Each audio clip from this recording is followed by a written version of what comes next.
ये है कमाई का अड्डा। CNBC आवाज मोतीलाल ओसवाल स्टूडियो से लाइव।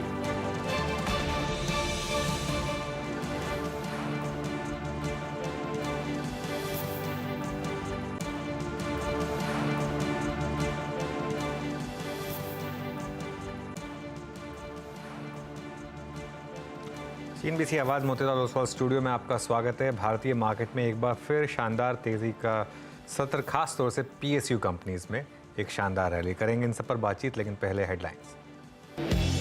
वीकली एक्सपायरी के दिन बाजार में तेज़ी, निफ्टी 22,700 के पास। HDFC bank, power grid, TCS और ITC ने भरा जोश। हालांकि बैंक निफ्टी में हल्का दबाव, मिड कैप और स्मॉल कैप शेयरों में आउट परफॉर्मेंस।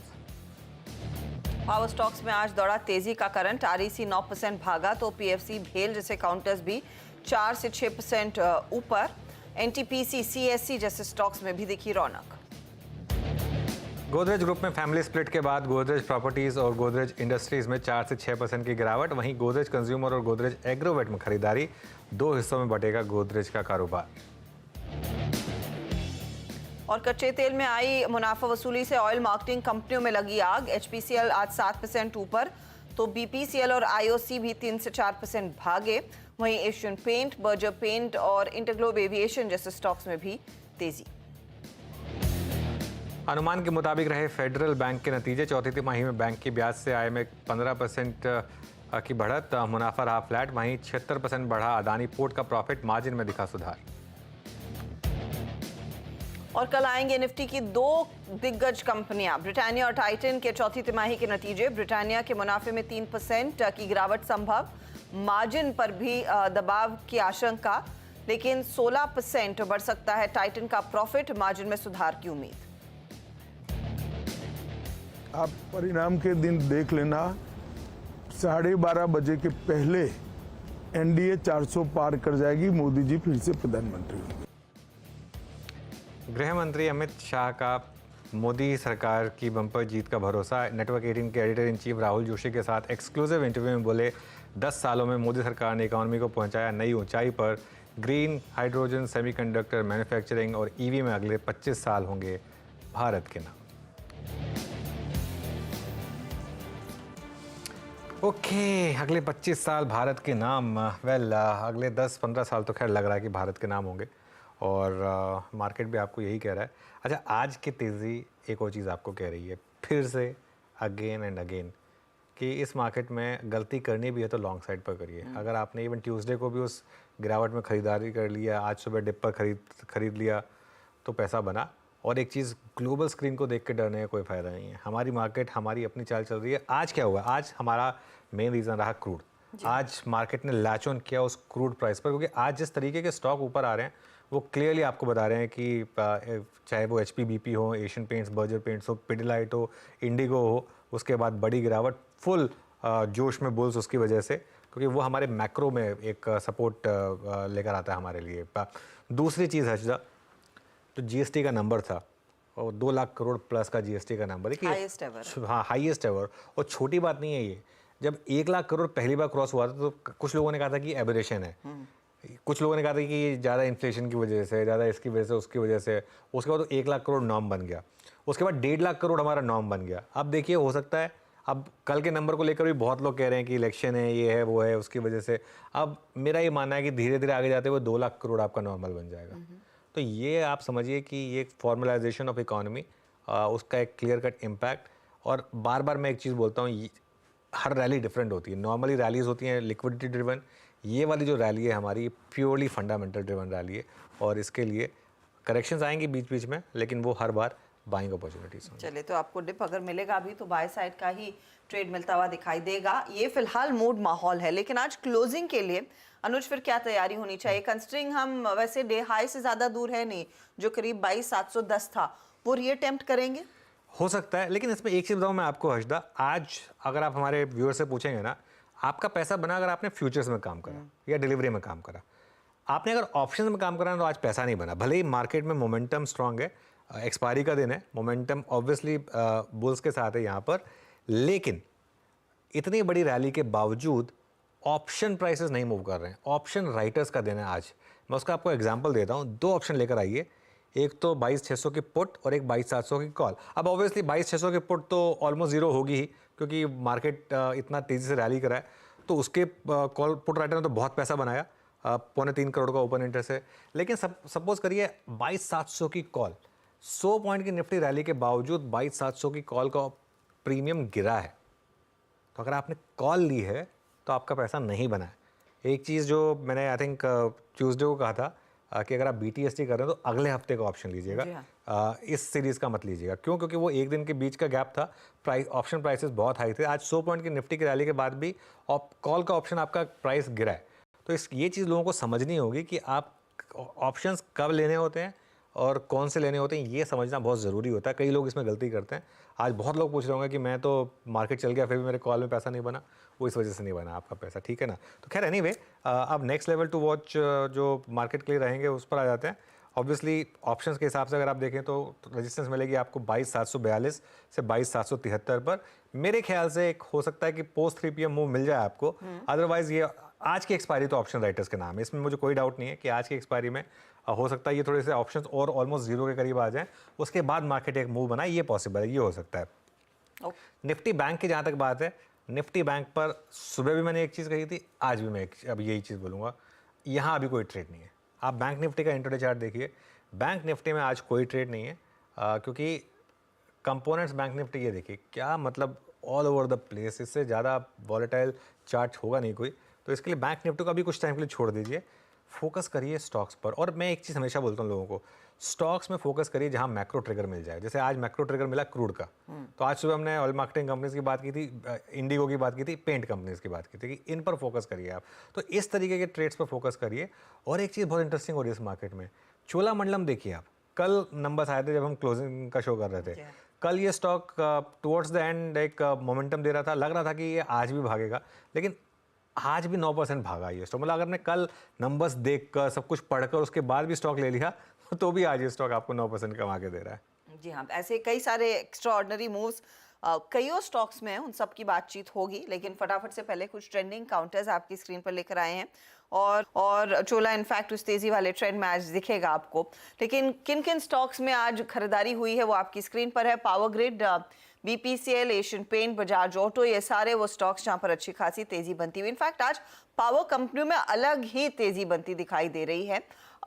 REC के नंबर्स के बाद वो तेजी एक्सटेंड हुई है, आज 9% ऊपर। चोला अब आपको 6.5-7% ऊपर दिखाई देगा। इंडिया मार्ट नंबर्स पर भागा है और HPCL, BPCL के साथ IOC तीनों ही ऑयल मार्केटिंग कंपनियों में खरीदारी। आज जो बैकफुट पर है वो of course Kotak Mahindra bank है, अब 3% नीचे। टाटा कंज्यूमर में कुछ हल्की सी मुनाफा वसूली। आयशा के लिए बिक्री के आंकड़े बहुत ही फीके रहे तो ज़्यादा कुछ एक्शन नहीं।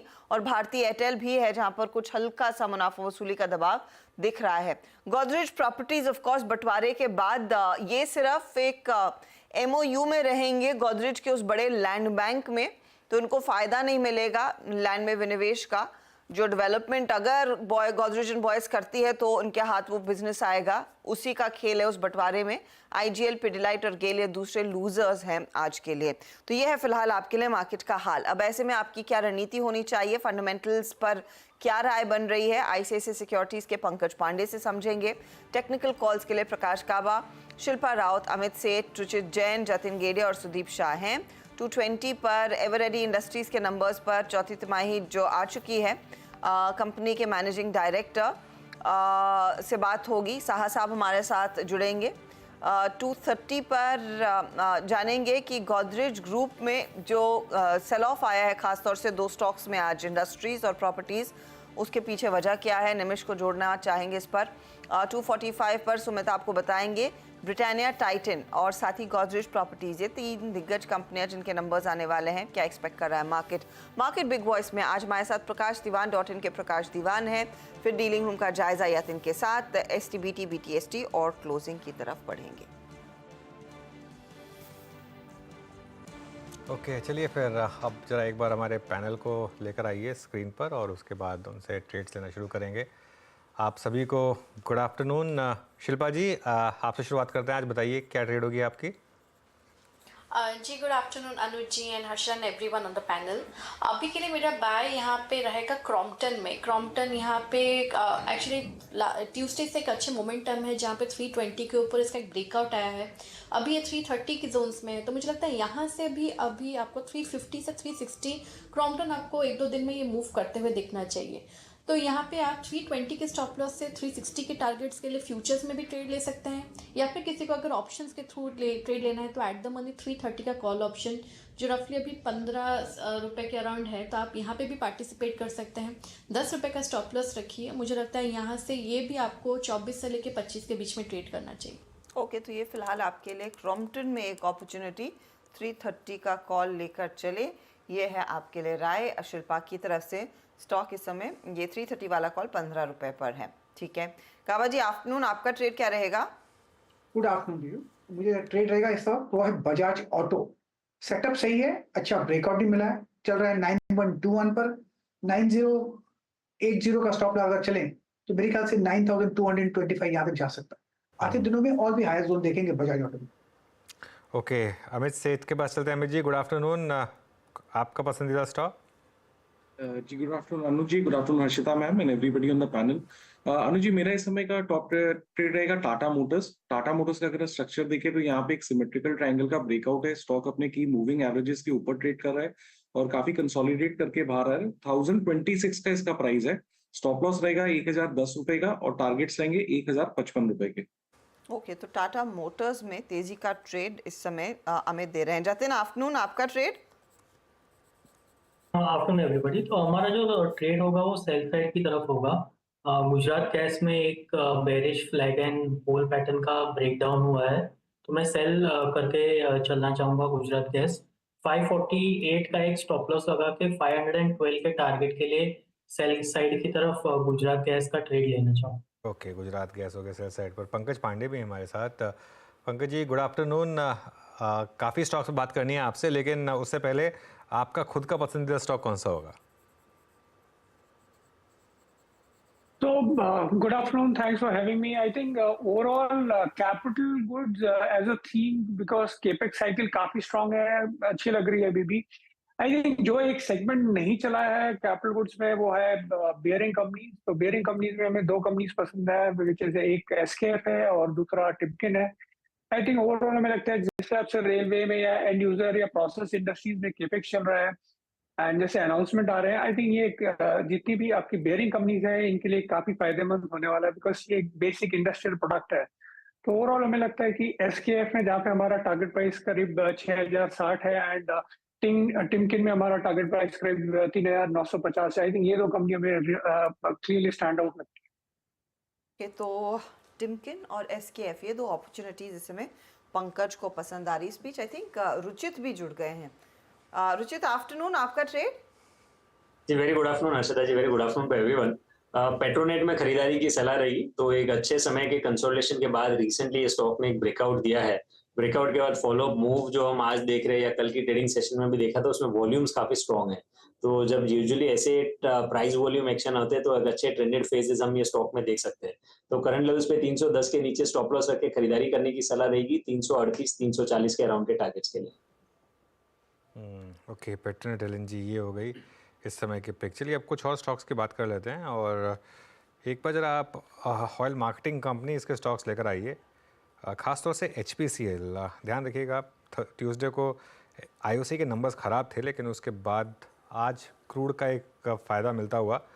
पंकज, ये ऑयल मार्केटिंग कंपनीज़ यहाँ पर थोड़ी सी डी रेटिंग हुई स्टॉक्स में, वो पेट्रोल प्राइस कट जब हुआ, प्लस अब ऑब्वियसली इलेक्शन चल रहे हैं तो ये प्राइस बढ़ा नहीं सकते। लेकिन क्या अब मार्केट तैयारी कर रही है कि बस ये एक बार इलेक्शन खत्म हो उसके बाद वापस शायद इन स्टॉक्स में कुछ मोमेंटम दिखे?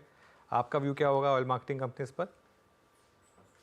जी बिल्कुल अनुज जी, आई थिंक एक जो दो तीन चीजें जो स्ट्रक्चरली ये हो रही हैं कि इन कंपनीज का जो आउटलुक था बहुत लॉन्गिश नहीं सोचा जाता था, 5-6 साल से ज्यादा कभी नहीं ले सकते थे, बिकॉज कहीं ना कहीं एक डिस्ट्रप्शन सेक्टर में लग रहा था। पर जिस हिसाब से अगर आप IOC के नंबर देखें और जिस हिसाब से कंपनी ओवरऑल केपेक्स करने जा रही है रिन्यूएबल एनर्जी साइड में, बिजनेस मॉडल थोड़े सस्टेनेबल हो जाएंगे।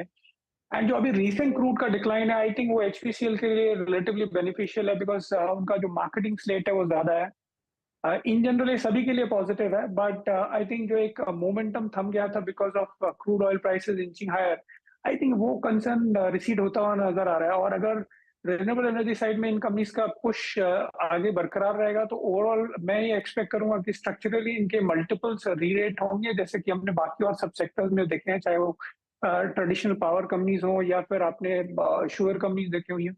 तो मुझे ये लगता है कि स्ट्रक्चरली इनके जो मल्टीपल प्रोफाइल है वो आगे जाके सुधर सकते। ओके, स्ट्रक्चरली शायद ज़्यादा कुछ बदल नहीं रहा हो, लेकिन एक अपॉर्चुनिटी ज़रूर दिखी है। शिल्पा जी, ऑयल मार्केटिंग कंपनियों में कोई अभी मौका बचा है क्या एचपीबीपी आईओसी में ट्रेड लेने का? क्योंकि आपको याद होगा इस हफ्ते की शुरुआत से सोमवार से ये ट्रेड्स एक्शन में रहे हैं।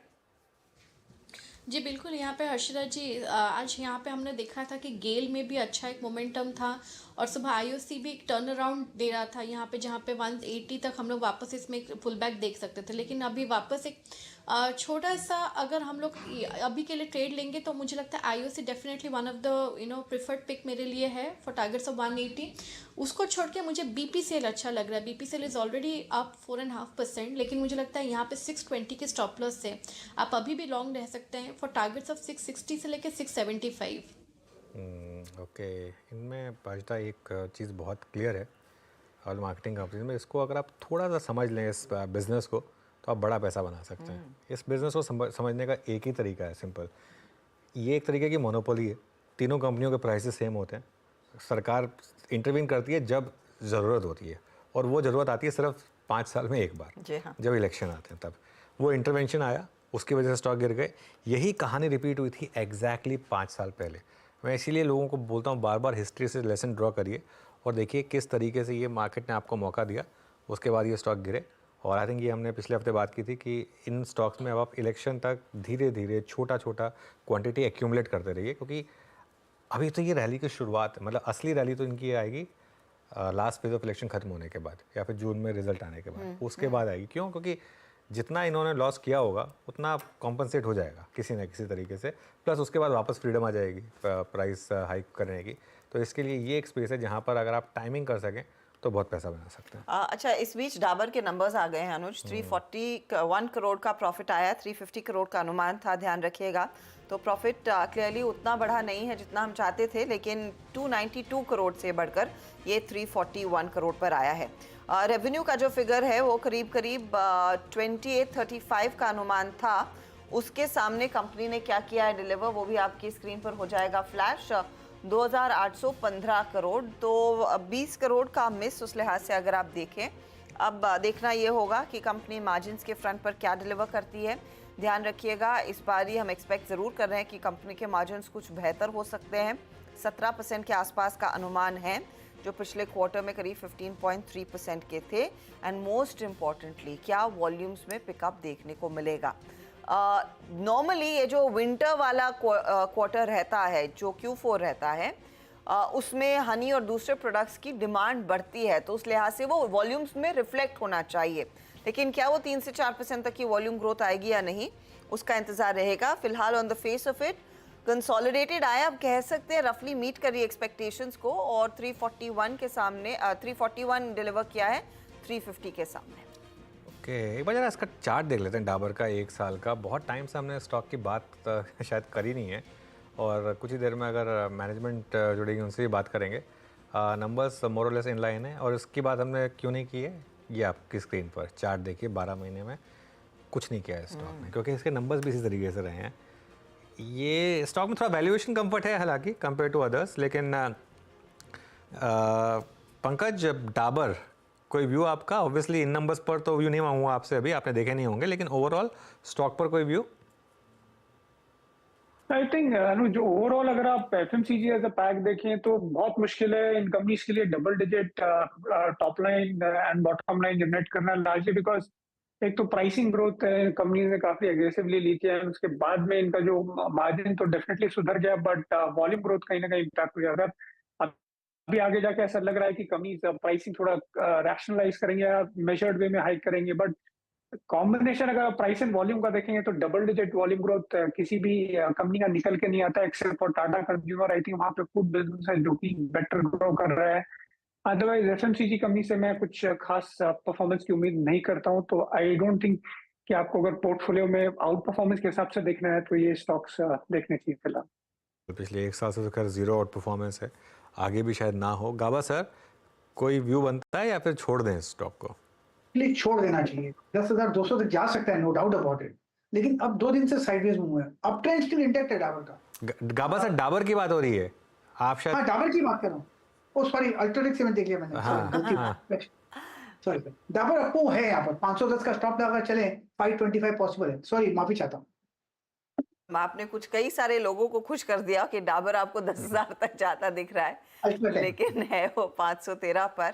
अच्छा, एबिटा का आंकड़ा आ गया है, 410 करोड़ से बढ़कर 467 करोड़ का एबिटा कंपनी ने डिलीवर किया है। और जो मैं मेंशन कर रही थी कि मार्जिन 17% की रेंज में तो आ ही रहे हैं, 16.9% के सामने 16.6% के आसपास का फिगर आया है।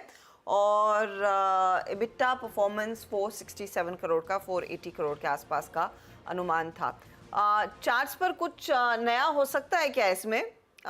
ये गाबा जी ने कहा कि नहीं, तो और फंडामेंटल भी पर्सपेक्टिव है नहीं, तो रहने देते हैं अनुज, वैसे कुछ है नहीं अनलेस कंपनी का मैनेजमेंट आके कुछ और बयान दे और वो वॉल्यूम के आंकड़े में कुछ पिकअप आए। प्लस इसमें क्या होता है ना, आज तो इसमें मूव्स बहुत रैंडम होते हैं, कभी जैसे कोई मूव टिकता नहीं है, तो इसके लिए रहने ही देते हैं थोड़ा सा और आगे बढ़ते हैं मेरे ख्याल से।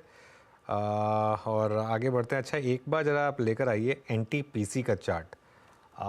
NTPC इस समय डे हाई पर और अच्छा मोमेंटम यहाँ पर। ये सुबह सुबह अमित सेठ ने पिक किया था इसको क्विक सिंगल में। अमित जी, यही था आपका पिक, क्या टारगेट था और अब क्या व्यू रहेगा यहाँ पर? जी अनुज जी, 372 का टारगेट था, वो मीट हो गया है। लेकिन पोजिशनली अगर किसी को होल्ड करना है तो यहाँ पे काफी स्ट्रॉन्ग मोमेंटम है, उससे बने रहना चाहिए। इसमें स्टॉप लॉस हमें थोड़ा सा अभी 368 तक ट्रेल कर लेना चाहिए। हाँ, वो प्लेट में थोड़ी सी गलती थी, वो 272 नहीं था, 372 था, लेकिन हाँ खैर टारगेट हिट हुआ है, तो स्टॉप लॉस को आप चाहें तो ट्रेल कर लें यहाँ पर। अनुज, एक चीज अच्छी जो डाबर में दिख रही है वो वॉल्यूम ग्रोथ। हाँ, वो absolutely on the higher end, और काफी दिनों बाद इस तरह का वॉल्यूम परफॉर्मेंस आया है। अब ये संभाल ले स्टॉक को तो बात ठीक है, वरना देखते हैं क्या होता है। वरना देखते हैं। खैर एनीवे, एक बार जरा निफ्टी लेकर आइए और ये देखिए, ये होती है दिक्कत एक्सपायरी वाले दिन। इसके लिए एक्सपायरी वाले दिन थोड़ा सा अपने आप को लिमिटेड ही रखें। वो 22,700 की कॉल लेकर आएंगे एक बार वापस। अब देखिए क्या हो रहा है, वो 22,600 की पुट तो मोर और लेस जीरो हो ही गई थी मेरे ख्याल से। 22,700 की कॉल भी और थोड़ा अगर आधे घंटे तक मोमेंटम नहीं आया इसमें, ये भी नियर ज़ीरो हो जाएगी, हो ही गई है, ऑलमोस्ट नियर ज़ीरो हो गई है, 12 रुपये की हो गई है ये। और अब मार्केट बहुत वॉलेटाइल हो रहा है। एक बार 12,600 के पुट भी वापस ले आइए, ज़रा दोनों देख लेते हैं एक बार। अब मार्केट एग्जैक्ट उस रेंज के मिडिल में आ गया, इनफैक्ट अब 12,650 एकदम से स्लिप आया, वो पुट भी ऑलमोस्ट ज़ीरो, तो कुल मिला के 20 रुपये करीब रह गया प्रीमियम। हो सकता है थोड़ा और क्रंच हो जाए, उसके बाद एक मूव आए, ये पॉसिबल है। शिल्पा जी, कोई एक्सपायरी ट्रेड ले रही हैं क्या आप, या छोड़ दिया जाए आज? अनुज, जैसा आपने ब्यूटीफुली समझाया कि दिस इज़ ऑप्शन राइटर्स के लिए आज का दिन है। यहाँ पे बाइंग काम ही नहीं कर रहा बिकॉज यहाँ पे प्रीमियम में मूवमेंट ही नहीं है। तो अभी जस्ट ऐसे सिचुएशन में आई वुडंट रेकमेंड कि किसी को भी कोई ट्रेड देना चाहिए, बिकॉज वो 99% ऐसा हो सकता है कि that we might go wrong और वो ज़ीरो हो जाए। थोड़ा सा संभल कर ट्रेड ले, इस समय नहीं। अच्छा, ओवरऑल पंकज, एक बार मैं आपकी राय इन पावर कंपनियों पर लेना चाहती हूँ। NTPC अभी अनुज मेंशन कर रहे थे, सुबह से आप देखिएगा पावर ग्रिड, REC, PFC, इन सब में एक तरफा तेजी देखने को मिली और बहुत तगड़े वॉल्यूम्स पर ये मूव आया है। तो क्या ये कन्विक्शन ट्रेड साबित हो सकता है going forward long term investors के लिए भी? एब्सोल्युटली, आई थिंक अगर आप NTPC देखें तो NTPC में हमारा टारगेट प्राइस 440 है, जो अभी करंट वैल्यू स्टॉक में कैप्चर हो रही है मेरे हिसाब से वो 73,000 मेगावाट का जो इनका थर्मल पावर कैपेसिटी है उसकी है। बट कंपनी के जो प्लान्स हैं, आई थिंक जो प्राइवेट प्लेयर्स में काफी कुछ लेवल तक डिस्काउंट किए जा चुके हैं, आई थिंक NTPC में वो अभी तक डिस्काउंटिंग नहीं हुई है, इसलिए हमें लगता है कि ये कंपनी पावर स्पेस में काफी अच्छा कर सकती है। प्लस जो आपकी नियर टर्म पावर डिमांड है वो डबल डिजिट में चल रही है, तो कहीं ना कहीं ये जो PLF है थर्मल पावर प्लांट्स के, वो बेटर आने की उम्मीद है। कोल का अवेलेबिलिटी ओवरऑल अच्छा है, तो overall power as a space काफी अच्छा लगता है, बिकॉज पावर का डिमांड काफी स्ट्रॉन्ग ग्रो करने वाला है। NTPC के पास में बैलेंस शीट है, प्लस एग्जिस्टिंग कैपेसिटी काफी अच्छी है। I think power as a space could have a multi-year run, and I think NTPC, given the valuations, is relatively lot better than बाकी और जो आपके प्राइवेट सेक्टर काउंटर पार्ट देख रहे हैं, तो ओवरऑल हमें पावर स्पेस काफी अच्छा लगता है और एनटीपीसी हमारी टॉप पिक। ओके, चलिए अब एक काम करते हैं, अब थोड़ा आगे बढ़ते हैं और कुछ कंपनियों से बात करते हैं। एवरेडी, जी हाँ, जो बैटरी बनाता है वो पेंसिल सेल वाली बैटरी, उनके चौथी तिमाही में घाटे से 8 करोड़ के मुनाफे में आई है। हालांकि कंपनी की आय थोड़ी घटी है। इस पर बातचीत करने के लिए कंपनी के मैनेजिंग डायरेक्टर शुभमोय साहा हमारे साथ जुड़े हैं। साहा जी, गुड आफ्टरनून।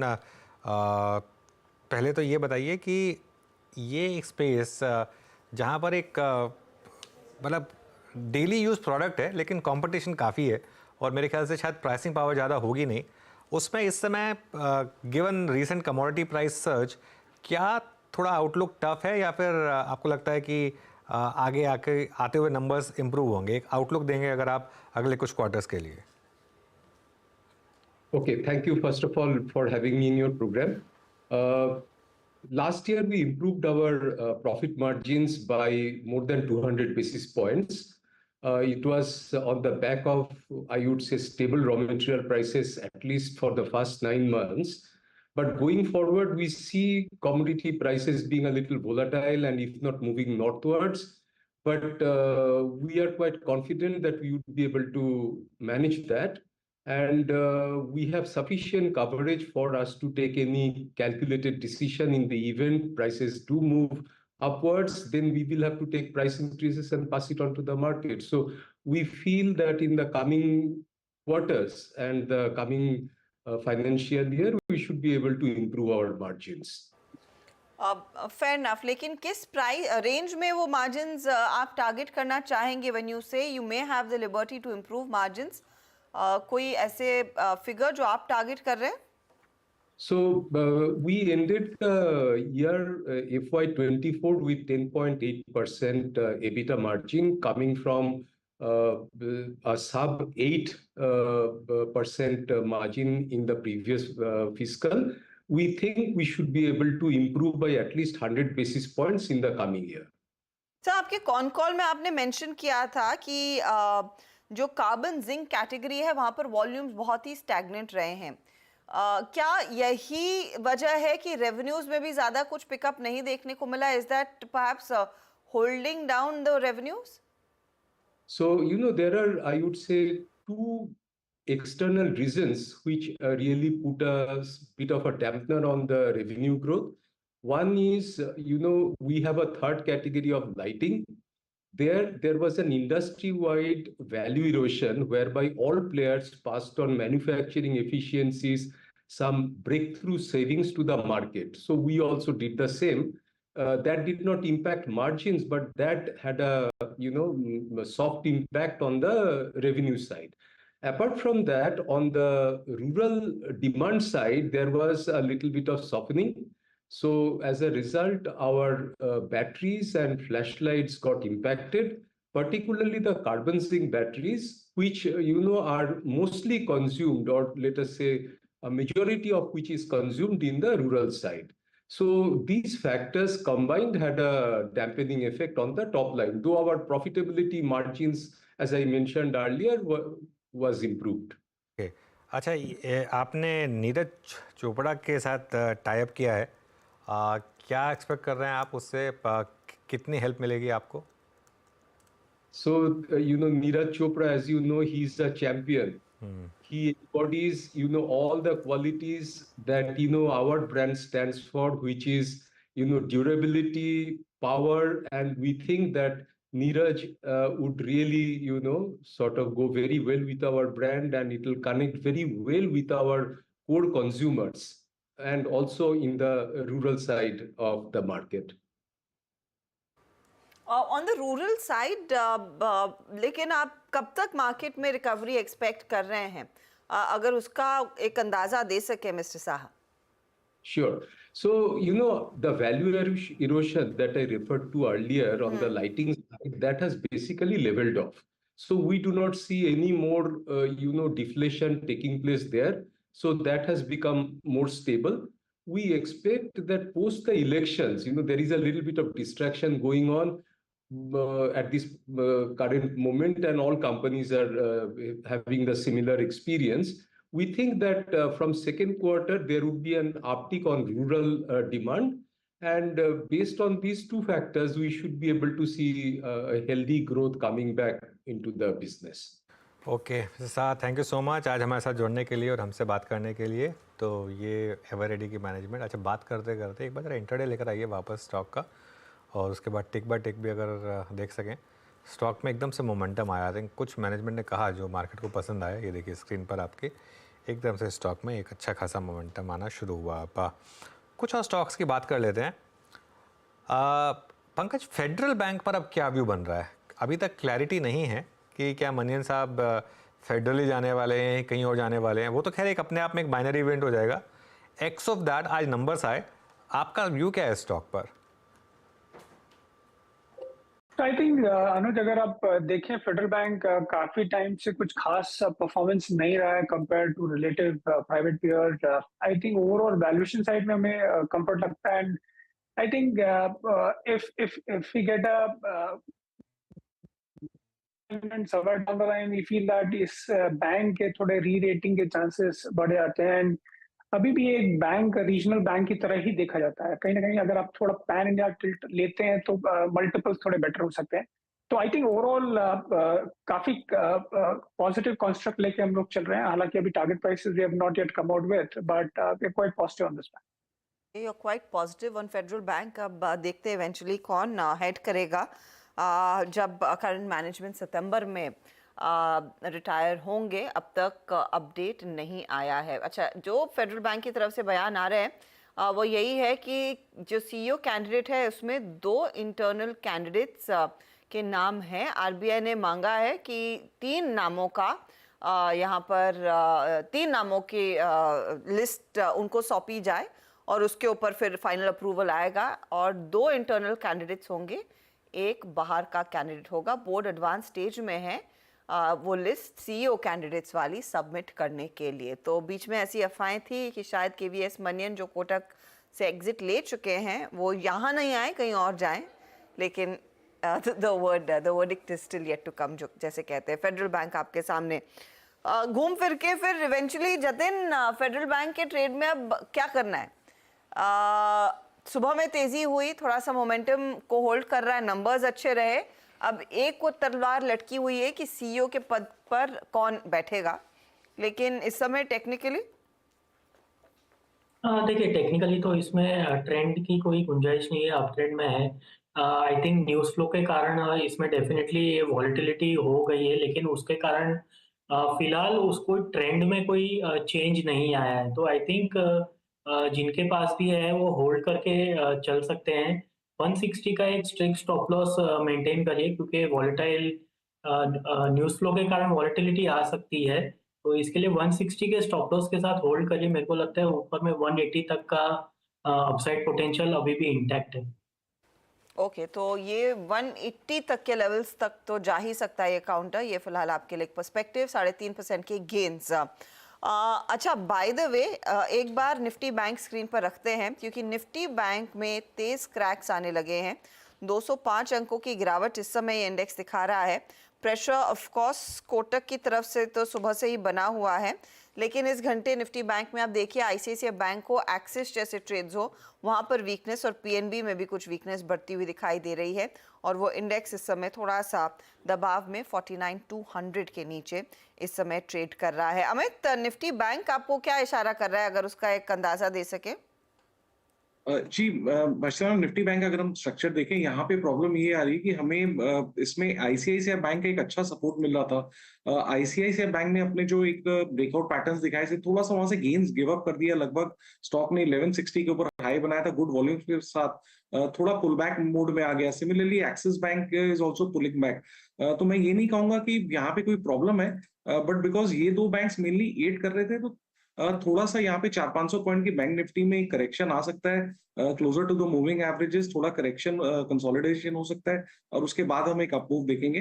तो purely this is pressure because of ICICI and axis bank. 100% Harshada. और देखिए सुबह भी ये बात हुई थी और दोपहर को भी बात हुई थी कि कई दिन होते हैं जिसमें आपको कुछ इंडेक्स से दूर रहना चाहिए। जैसे बैंक निफ्टी, आज एक क्लियर व्यू था कि बैंक निफ्टी से आज दूर रहिए, क्योंकि कोटक पे कैसे रिएक्शन आएगा, आईसीआईसीआई बैंक में क्या रिएक्शन आएगा, ये सब थोड़े से मूविंग पीसेस हो जाते हैं। ट्यूसडे का दिन था बैंक निफ्टी को चेज़ करने का, उसमें मतलब जब दिन हो तो उसको चेज़ करिए, और जब उस दिन बैंक निफ्टी की एक्सपायरी भी थी, और जब दिन ना हो उसके लिए तो उससे दूर रहिए। तो आज बैंक निफ्टी का दिन नहीं है तो बैंक निफ्टी से दूर रहते हैं। निफ्टी ठीक ठाक है, लेकिन अभी भी आई थिंक उन दोनों लेवल्स के बीच में है। 22,650 पर है, 22,600 और 22,700 के एग्जैक्ट बीचों बीच इस समय 22,652 पर। लेकिन चलिए अब थोड़ा और आगे बढ़ते हैं और एक स्टोरी को रिविजिट करते हैं। गोदरेज ग्रुप, आज सुबह हमने डिस्कस किया था ये निमेश के साथ कि जो 2 हिस्सों में बंटवारा हुआ है उससे कौन कौन से लिस्टेड कंपनियां किस तरीके से फोकस में रहने वाली हैं, तो एक बार उसको रिविजिट कर लेते हैं। निमेश, गुड आफ्टरनून, एक बार जरा दोबारा एक्सप्लेन कर दीजिए। हाँ सर, हमने सुबह भी डिस्कस किया था कि फ्रॉम द जो फैमिली सेटलमेंट हुआ है, तीन स्टॉक्स होंगे जो फोकस में रहेंगे, और तीनों स्टॉक एक्चुअली आज गोदरेज प्रॉपर्टी डाउन भी है, it's the biggest FnO loser. So पहला था Godrej industries, now the stock 5-6% नीचे है, जस्ट बिकॉज अनाउंसमेंट के पहले बहुत रैली भी कर चुका है। अगर आप 6 महीने का चार्ट देखोगे या 3 महीने का चार्ट देखोगे, इट्स रैली फ्रॉम 600 to 900, सो थोड़ा वहाँ पे प्रॉफिट बुकिंग है। बट गोदरेज इंडस्ट्रीज की फोकस में रहेगा। अभी भी अगर आप देखोगे गोदरेज इंडस्ट्रीज का, it's a holding company of Godrej group जो अभी आदि गोदरेज के पास है। सभी लिस्टेड कंपनीज गोदरेज इंडस्ट्रीज उनका स्टेक होल्ड करती है। अभी आज के तारीख में अगर देखो तो गोदरेज इंडस्ट्रीज 24% ओन करता है GCPL में, 43% ओन करता है गोदरेज प्रॉपर्टीज़ में, और 65% ओन करता है गोदरेज एग्रोवेट में। तो अभी भी वो 54% डिस्काउंट पे ट्रेड कर रहा है। तो आगे चल के जब भी इसको लेकर सेटलमेंट होगी कि होल्डिंग कंपनी को क्या करना है, तब जाके इसमें भी एक वैल्यू इमर्ज होगा। तो दैट इज समथिंग, इसके लिए गोदरेज इंडस्ट्रीज को फोकस में रखना जरूरी है। सेकंड स्टॉक था एस्टेक लाइफ। अब वो एक ही कंपनी है गोदरेज ग्रुप में से जहाँ पे ओपन ऑफर का अनाउंसमेंट हुआ है।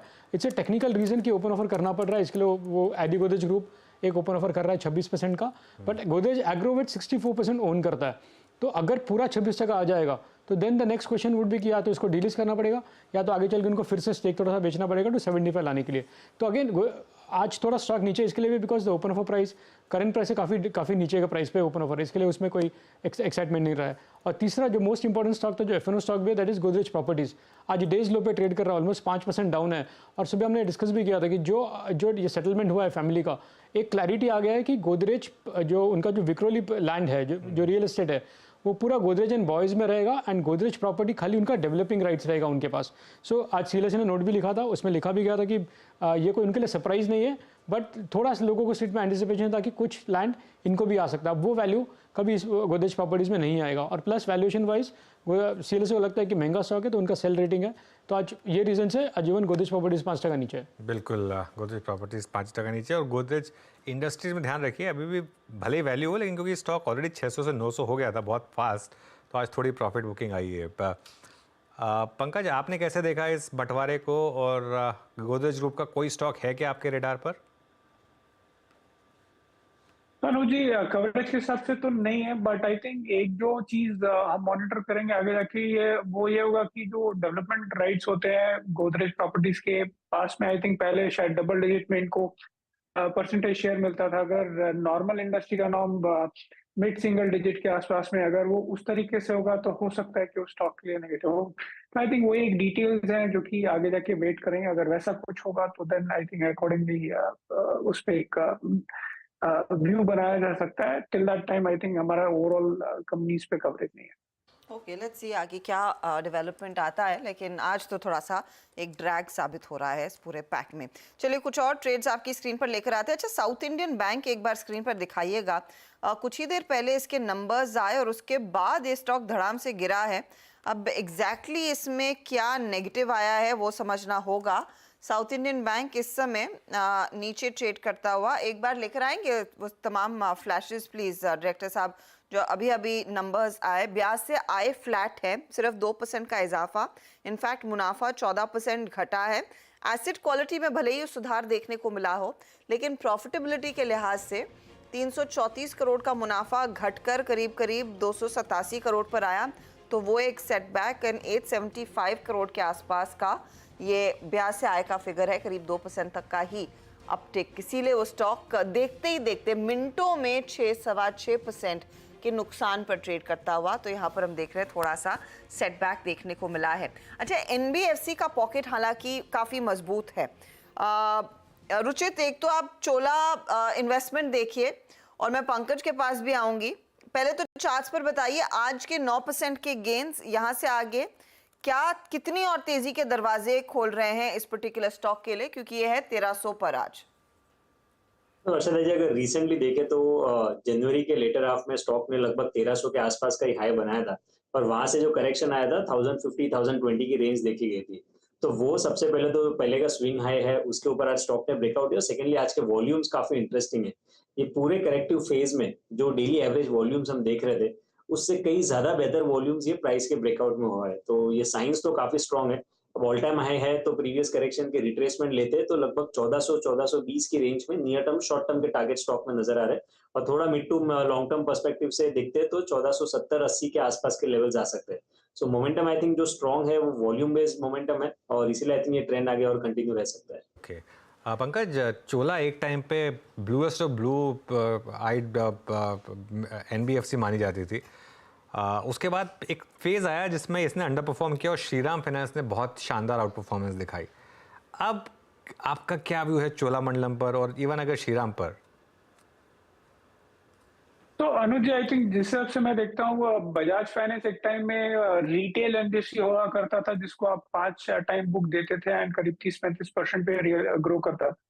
एंड बाकी जितने भी एनबीएफसी थे टिपिकली होलसेल फंडेड ज्यादा थे एंड उस हिसाब से उनको वैल्यू नहीं मिलता था। बट अभी आप जितने भी कंपटीशन या बाकी और प्लेयर देखें, चाहे वो श्रीराम फाइनेंस कहीं ना कहीं बहुत ही सीवी हैवी बुक था, 70-80% जो बुक था उनका सीवी साइड में था। बट अभी वो अलग अलग सेगमेंट में जा रहे हैं, चाहे वो पर्सनल लोन हो चाहे वो दूसरे ऑटो लोन्स हो। तो कंपनीज डाइवर्सिफाई कर रही हैं या फिर आप इवन गोल्ड फाइनेंस कंपनीज देख लीजिए तो जैसे कि जिसमें मनप्पुरम आ जाता है, तो जहाँ पे वो कोशिश कर रहे हैं कि करीब 50% के बियॉन्ड उनका गोल्ड का बुक है वो अगेन नए सेगमेंट्स में जाएंगे जो कि बेटर मार्जिन के होंगे। चोला पे स्पेसिफिक हमारा कवरेज नहीं है but overall what we are liking is कि जब ये बजाज फाइनेंस को आपने प्राइस टू परफेक्शन दिया था तो नाउ अभी आपके पास में काफी सारे एनबीएफसीज हैं जो कि बेटर बिजनेस मॉडल फॉलो कर रहे हैं, वैल्यूएशन का एक काफी बड़ा गैप है। तो आई थिंक ओवरऑल ये स्पेस हमें अच्छा लगता है, चाहे वो एल&टी फाइनेंस हो या मनप्पुरम हो या फिर श्रीराम ट्रांसपोर्ट फाइनेंस हो। तो I think all these companies हमें रिलेटिवली ज्यादा बेटर लगती हैं compare to a big boy like Bajaj finance. Okay, तो दूसरे पेयर्स की तरफ से कंपटीशन बजाज फाइनेंस के लिए बढ़ता हुआ और क्लियरली ये ज़्यादा बेहतर विन्स उभर कर आ रहे हैं। चोला ऑफ कोर्स आज का स्टार परफॉर्मर है 9% के गेंस के साथ, लेकिन साथ ही एक और ट्रेड जो खूब जमा है जिसकी चर्चा इस मंच पर कई दफ़ा हुई है और ये लगातार एक तरफा तेज़ी में रहा है, वो है ट्रेंट। बीच में ऑफकोर्स इसने अपना कुछ टाइम लिया, विराम लिया और उसके बाद अब इस नई तेज़ी में आया है। अनुज, नंबर्स के बाद से ही फिर एक बहुत साउंड पिकअप और बहुत तगड़े वॉल्यूम्स पर इस स्टॉक में, तो ये री-रेटिंग की री-रेटिंग हो रही है क्या? ये तो री-रेटिंग पे री-रेटिंग हो रही है। और अच्छा आहिस्ता मैं एक चीज़ बोलूँ, मतलब आप ये चीज़ नोटिस करेंगे अब आप जूडियो बहुत ज़्यादा देखने लगे हैं। मतलब पहले जूडियो बहुत कम दिखता था, जैसे अब ऑब्वियसली वो सक्सेसफुल होता है तो उसका आप एक्सपेंशन करते हैं जैसे, ठीक है। तो जूडियो ब्रांड अब आपको और कई जगह दिखना शुरू हो गया। पहले सिर्फ Tier 3 Tier 4 में दिखता था, अब कुछ इवन Tier 1 सिटीज़ में भी दिखना शुरू हो गया है। तो ये अपने आप में आपको एक चीज़ बता रहा है कि क्या यहाँ पर मूव हो रहा है। और मैं एक चीज़ बोलूँ यहाँ पर, हमेशा मैं एक लोगों को बोलता हूँ, अब बहुत लोग कहते हैं जैसे फॉर एग्जांपल कि अब ABFRL में ज़्यादा वैल्यू कंपेयर टू ट्रेंड, ठीक है। तो अब आप ABFRL चेज़ करिए, वो हो सकता है कि सही साबित हो। उसका मतलब ये नहीं है कि ट्रेंड गिर जाएगा, ठीक है ना। मतलब ट्रेंड तब तक नहीं गिरेगा जब तक ये ना दिखा दे कि हाँ अब उसका जो मोमेंटम था वो स्लैकन हो रहा है, ठीक है। और अगेन जिस तरीके के हम जैसे GST नंबर्स की बात कर रहे हैं, बाकी सब नंबर्स की बात कर रहे हैं, जिस तरीके के एक्सपेंशन चल रहे हैं, हु नोज ये ट्रेंड की जो अर्निंग्स प्रोफाइल है ये 3-4 साल तक एक्सपेंड करती रहे। कई बार क्या होता है ना, हम सब बिहाइंड द कर्व पड़ जाते हैं। ट्रेंड के केस में फॉर एग्जांपल एक ही ब्रोकरेज है जिसने इस पूरी तेजी को सही पहचाना, वो था मोतीलाल ओसवाल। और मोतीलाल ओसवाल के भी जो प्राइस टारगेट्स थे उस समय लगते थे कि एग्रेसिव हैं। जब वो प्राइस टारगेट लेकर आए थे, 4200 का प्राइस टारगेट लेकर आए थे वो करीब 3-4 महीने पहले, तब लग रहा था कि प्राइस टारगेट बहुत एग्रेसिव है, वो उसी महीने आ गया। तो इसमें क्या है, अब फॉर एग्जांपल अब मुझे हैरानी नहीं होगी ये स्टॉक 5500 भी आपको जल्दी दिखा दे। तो मोमेंटम इनमें बहुत स्ट्रॉन्ग। इन स्टॉक्स में अगर एक बार आप घुस गए ना, उसके बाद आपको एग्जिट नहीं जल्दी करनी है। उसके बाद मार्केट अपने आप आपको बताएगा कि एग्जिट कब करनी है। इसमें एग्जिट आएगी जब कभी मोमेंटम इसका स्लैकन होगा।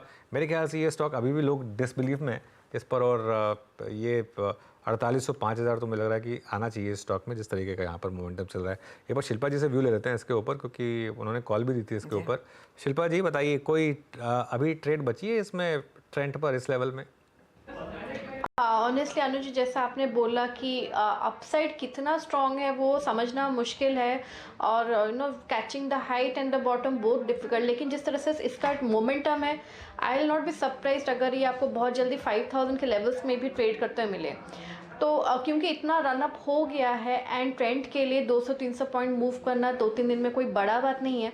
सो अगेन एक थोड़ा सा out of the money call 5000 call option जो रफली 77-78 में ट्रेड कर रहा है, इसमें पार्टिसिपेट कर सकते हैं। स्टॉप लॉस आप यहाँ पे 30 रुपीज़ का रखिए।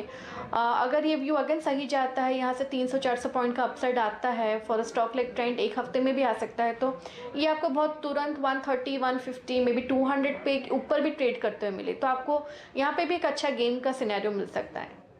तो एक इंटरेस्टिंग ट्रेड ट्रेंड क्लियरली साबित होता हुआ दिखाई देगा। अच्छा, एक स्टॉक आपकी स्क्रीन पर लेकर आते हैं, वो है CESC का। कंसिडरिंग आज चौतरफा तेज़ी वैसे भी पावर कंपनियों में देखने को मिली है, CESC स्क्रीन पर रखिएगा डायरेक्टर साहब। और मैं इसीलिए मेंशन कर रही हूँ क्योंकि हमारे जो नए मेहमान आए हैं उन्होंने सुबह में इसी को मेंशन किया था, और वो है सुदीप। सुदीप, आफ्टरनून। CESC 152 के लेवल्स पर कैरी करेंगे इसे अभी भी, या प्रॉफिट बुक करने का करीब आ रहा है? वैसे 163 इफ आई रिमेंबर करेक्टली आपने टारगेट दिया था इसका। गुड आफ्टरनून हर्षिता जी। मुझे लग रहा है जो ये सबसे पावर स्टॉक्स में मोमेंटम बना हुआ है, जैसे आप दूसरे भी पावर स्टॉक्स देख लीजिए, NTPC है, टाटा पावर है, यहाँ पे CESC है, ये सब स्टॉक्स में एक बहुत बढ़िया सा ब्रेकआउट आया है, और ब्रेकआउट के साथ वॉल्यूम बेस्ड ब्रेकआउट है। जस्ट एक प्रीवियस हाइज को क्रॉस करके स्टॉक सस्टेन करा, ऐसा नहीं है, वॉल्यूम के साथ है। तो मुझे लग रहा है यहाँ पे डेली, वीकली और मंथली सारे टाइम फ्रेम्स पे चौतरफा तेजी, और तो यहाँ पे इसको होल्ड किया जा सकता है। 148 का एक स्टॉप लॉस लेके चल सकते हैं, और आने वाले 1 से 2 सत्रों में मुझे लग रहा है यहाँ पे 162 और 165 के लेवल्स भी आ सकते हैं, तो इसे ट्रेल करना चाहिए मुझे, मेरे हिसाब से यहाँ पे एक बढ़िया मोमेंटम है और रैली राइड करनी चाहिए। ओके, चलिए 4 का चौका की शुरुआत करते हैं। सबसे पहले शिल्पा जी के पास जाएंगे सस्ता ऑप्शन ट्रेड के लिए, फिर जतिन गेडिया से FNO सुपरस्टार लेंगे, रुचित आज चार्ट का चमत्कार लेकर आए हैं, और पंकज पांडे से लेंगे हम मिड कैप फंडा। शिल्पा जी बताइए आपका सस्ता ऑप्शन ट्रेड। जी अनुज जी, सस्ता ऑप्शन रहेगा सस्ता ऑप्शन रहेगा फार्मा से, क्योंकि अगर मार्केट यहाँ पे थोड़ा सा कंसोलिडेट करता है या फिर थोड़ा भी करेक्शन आता है, तो pharma will be a safe sector to bet. तो यहाँ पे ग्रैन्यूल्स मुझे अच्छा लग रहा है, ग्रैन्यूल्स का सेटअप अच्छा है, 420 पे सपोर्ट है और 450 के इसके upside target on immediate basis है। तो थोड़ा again out of the money जाके 450 का कॉल ऑप्शन जो रफली 8.5 रुपये में ट्रेड कर रहा है, आप इसमें पार्टिसिपेट कीजिए। स्टॉप लॉस भी 3.5 रुपये का रखिए। जो पहला टारगेट रहेगा वो 13 से लेकर 15 के बीच का रहेगा, इसके ऊपर सस्टेन करता है तो आपको 18+ के भी टारगेट्स आते हुए मिलेंगे। ओके, तो ये फिलहाल आपके लिए एक ट्रेड ग्रैन्यूल्स इंडिया का स्क्रीन पर, और मोमेंटम इसमें और जोर पकड़ता हुआ दिखाई देगा, ये राय आपके लिए साफ है। चलिए अब चलते हैं FNO सुपरस्टार का ट्रेड लेने के लिए जतिन के पास। बताइए जतिन। जो मेरा ट्रेड होगा वो सेल साइड की तरफ बजाज फिनसर्व में होगा। तो एक काउंटर ट्रेंड पुल बैक में था बजाज फिनसर्व, आई थिंक वो 61% के रिट्रेसमेंट लेवल के पास आके फिजल आउट हो गया, और मेरे को लगता है next leg of the down move start हो सकता है। इसके लिए 1635 के स्टॉप लॉस के साथ शॉर्ट साइड की तरफ ट्रेड होगा। टारगेट मेरा 1578 का होगा। ओके, 1578 के लिए बजाज फिनसर्व एक शॉर्ट साइड का ट्रेड है, ये फिलहाल आपके लिए मंदी का सौदा बना। अब चार्ट का चमत्कार रुचित से जानेंगे। बताइए रुचित। तो अर्षद, कैश सेगमेंट में इसमें वेल्सपन कॉर्प में खरीदारी की सलाह रहेगी। सो आइडियली चार्ट्स पे अगर देखेंगे तो 3 महीने का कंसोलिडेशन ये स्टॉक में था। फरवरी, मार्च और अप्रैल, ये तीनों ही महीने स्टॉक एक 590 के आसपास एक हर्डल बना रहा था, और नीचे 500-520 के रेंज में सपोर्ट बेस स्टॉक ने बनाया था। आज वो हर्डल ही क्रॉस नहीं हुआ है। अगर आप वॉल्यूम्स देखेंगे तो जैसे ये लास्ट 3 महीने में डेली एवरेज वॉल्यूम्स है, उससे कई बेहतर वॉल्यूम्स के साथ में आज का ये ब्रेकआउट आया है। सो आई थिंक ये फॉलोअप मूव काफी स्ट्रॉन्ग रहना चाहिए, और प्रीवियस हाइज भी स्टॉक क्रॉस करना चाहिए। तो करंट लेवल्स पे 580 के स्टॉप लॉस के साथ खरीदारी करने की सलाह रहेगी 630 के अराउंड के टारगेट्स के लिए। ओके, अब पंकज के पास चलते हैं। पंकज जी, आपका मिड कैप फंडा। तो जो स्टॉक मैं रेकमेंड करना चाहूंगा वो अगेन बेरिंग वाली कंपनी होगी टिमकेन। यहाँ पे टारगेट प्राइस 3950 है। देखिए 2-3 चीजें हैं। एक तो इसका रेलवे से जो शेयर है रेवेन्यू का करीब 15% है, रियल फ्रेट सेगमेंट में जो इनका मार्केट शेयर है करीब 50% है, एंड प्लस जो प्रोसेस इंडस्ट्रीज हो गई जिसमें सीमेंट, स्टील या आपका रिन्यूएबल्स आता है, आई थिंक ये सारे सेगमेंट में हम अच्छा कैपेक्स देख रहे हैं। ऑटो या मोबिलिटी जो सेगमेंट है वो भी काफी अच्छा कैपेक्स विटनेस कर रहा है, एंड कंपनी का जो प्लांट है हुआ है, तो एक्सपेक्टेशन है कि जो कंपनी इंपोर्ट करके ये डिमांड को मीट करती कहेंगे वो डोमेस्टिकली मीट कर पाएगी, एंड उससे इनका मार्जिन प्रोफाइल वगैरह भी बेटर होगा। ओवरऑल जो टॉप लाइन ग्रोथ हम एक्सपेक्ट करें करीब 15% का होगा और बॉटम लाइन ग्रोथ करीब 23% का होगा। तो ये स्टॉक ओवरऑल हमें काफी अच्छा लगता है विद टारगेट प्राइस ऑफ 3950। 3950 का टारगेट यहाँ पर टिमकेन इंडिया पर आता हुआ। चलिए मैं सारे ट्रेड्स आपके लिए रिकैप कर देती हूँ। शुरुआत हमने ऑफ कोर्स शिल्पा जी के ट्रेड के साथ की। ग्रैन्यूल्स इंडिया 450 का कॉल 9.35 पर है। 13, 15 और 18 के टारगेट्स के लिए एक मौका तेजी का। 3.50 आपका स्टॉप लॉस रहेगा। बजाज फिनसर्व पर एक शॉर्ट कॉल दिया है जतिन ने, 1578 तक आ सकता है। 1635 आपका स्टॉप लॉस रहेगा।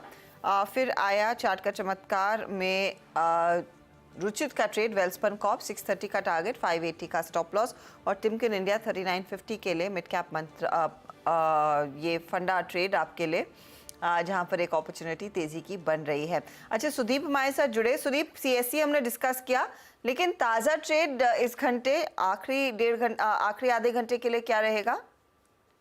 हर्षदा जी, मुझे लग रहा है कि ताजा ट्रेड अगर हमें देख रहा है कि जहां पे मोमेंटम भी पिछले आधे एक घंटे में और स्ट्रांग हो रहा है, वो है कैम्स में हमने देखा है कि पिछले 4-5 सेशन से वो 3280 3300 के आसपास गया भी है, पर सस्टेन नहीं हुआ है, और 10 डेमा के ऊपर अब पिछले 5-7 ट्रेडिंग सेशन से सस्टेन भी कर रहा है और हाईएस्ट लेवल पे अभी आ रहा है ये डेली, वीकली और मंथली चार्ट्स पे। तो मुझे लग रहा है यहाँ पे जो मोमेंटम है ये 3260 के स्टॉप लॉस के साथ कैम्स को खरीदा जा सकता है 3370 और 3400 के टारगेट्स के लिए 1 से 2 ट्रेडिंग सेशंस पे।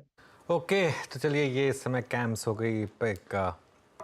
अब आगे बढ़ते हैं। निफ्टी की 2 कंपनियां ब्रिटानिया और टाइटन अपने नंबर्स पेश करेंगे, साथ ही गोदरेज प्रॉपर्टीज़ के नंबर्स का भी अनुमान मार्केट को लगाना है। तो सुमित से जान लेते हैं कि क्या एक्सपेक्ट करें। Sumit, good afternoon. पहले इंडेक्स कंपनी में शुरुआत करते हैं। तो शुरुआत करता हूँ पहले मैं टाइटन के नंबर्स के साथ, क्योंकि टाटा ग्रुप वैसे भी आज काफ़ी बजिंग है। तो टाइटन के केस में कुछ चीज़ें तो ऑलरेडी अपने Q4 अपडेट के अंदर ऑलरेडी हमें मेंशन कर चुके हैं, जिसके अंदर इनकी ज्वेलरी बिजनेस की ग्रोथ 18% है। ज्वेलरी रेवेन्यू ग्रोथ जो है वो करीब 19% के आसपास आ रहा है, और बाकी जो स्टडीड सेगमेंट है वहाँ पर भी अपटिक रहेंगे। लेकिन जो अनुमान ब्रोकर्स लगा के चल रहे हैं उसके लिहाज से 11,300 करोड़ रुपए के आसपास के एक रेवेन्यू का नंबर रहेगा, 16.5% की बढ़त। मुनाफे में 16% के आसपास के इजाफे की बातचीत है, 850 करोड़ रुपए का एक मुनाफे का नंबर रहेगा। मार्जिन 11% जो कि 10.8% के सामने आएगा, और एबिटा फ्रंट पर 1250 करोड़ रुपए का एबिटा जो कि 19.5% की बढ़त इस तिमाही के अंदर दिखा सकता है।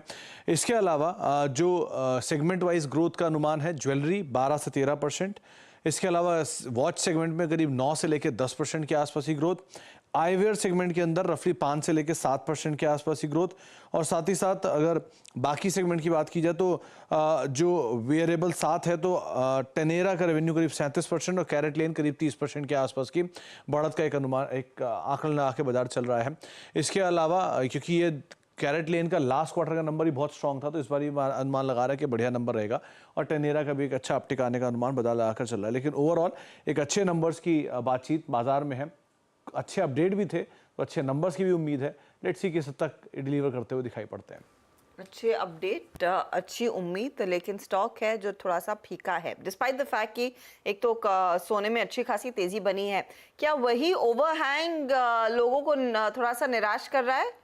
पंकज, आपकी क्या राय रहेगी? क्योंकि अब तक आप देखिए इस स्टॉक ने ज्यादा कुछ रिटर्न्स दिए नहीं है, ईयर टू डेट 3% नीचे है।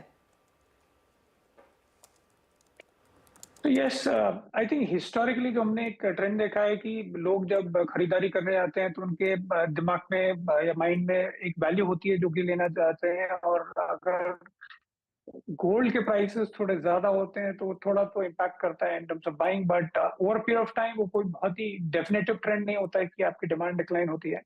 आई थिंक अच्छी चीज ये है कि गोल्ड के प्राइसेस ऊपर जा रहे हैं, स्ट्रक्चरली भी लगता है कि गोल्ड के प्राइसेस ऊपर रहेंगे, बिकॉज जैसे अब से डी-डॉलराइजेशन का ट्रेंड मेंटेन्ड है। एंड इंडस्ट्री में अगर आप देखेंगे तो ओवरऑल काफी बड़ी इंडस्ट्री, 4.5 लाख करोड़ का इंडस्ट्री है, उससे आपसे ऑर्गेनाइज्ड प्लेयर्स का जो मार्केट शेयर है काफी कम है। I think Titan clearly double digit growth की बात करता है, सो आई थिंक वो दैट स्टेज। ठीक है, नियर टर्म में एक कंसर्न निकल के आती है कि आपका जो डायमंड साइड में शायद ग्रोथ हिसाब से उतनी अच्छी नहीं हो, प्लस आपका लैब ग्रोन डायमंड एक अलग रिस्क निकल के आता है। बट स्ट्रक्चरली आई थिंक अगर आप कंज्यूमर फेसिंग बिजनेसेस में देखते हैं तो मेरे हिसाब से ट्रेंट एंड टाइटन काफी बेटर कंपनीज निकल के आते हैं, जो जिनकी जो ग्रोथ रही है काफी इंडस्ट्री लीडिंग ग्रोथ रही है for a good period of time and is likely to remains. Okay, ये बात होगी टाइटन की। चलिए अब ब्रिटानिया के नंबर्स का प्रीव्यू करते हैं। सुमित, वहाँ से क्या एक्सपेक्ट करें? देखिए, अगर ब्रिटानिया के केस में वॉल्यूम का नंबर अगर अनुमान से बेटर आता है या अपर एंड पर भी आता है तो ये बेहतर साइड की ट्रेजेक्ट्री में चला जाएगा, जो भी हमने डाबर में थोड़ी देर पहले देखा। रेवेन्यूज करीब 1.5% बढ़ने का अनुमान 4085 करोड़, मुनाफा 3% टूटने का अनुमान 541 करोड़ रुपए का मुनाफे की बातचीत है। इबिटा भी 2% टूटेगा, करीब 785 करोड़ टूटने का अनुमान बाजार लगा रहा है, और मार्जिन फ्लैट रहेंगे 19-19.5% के सामने करीब 19-19.25% के आसपास का नंबर रहेगा। वॉल्यूम ग्रोथ 4 से 6%, लास्ट क्वार्टर में 5%, इस बारी 6%।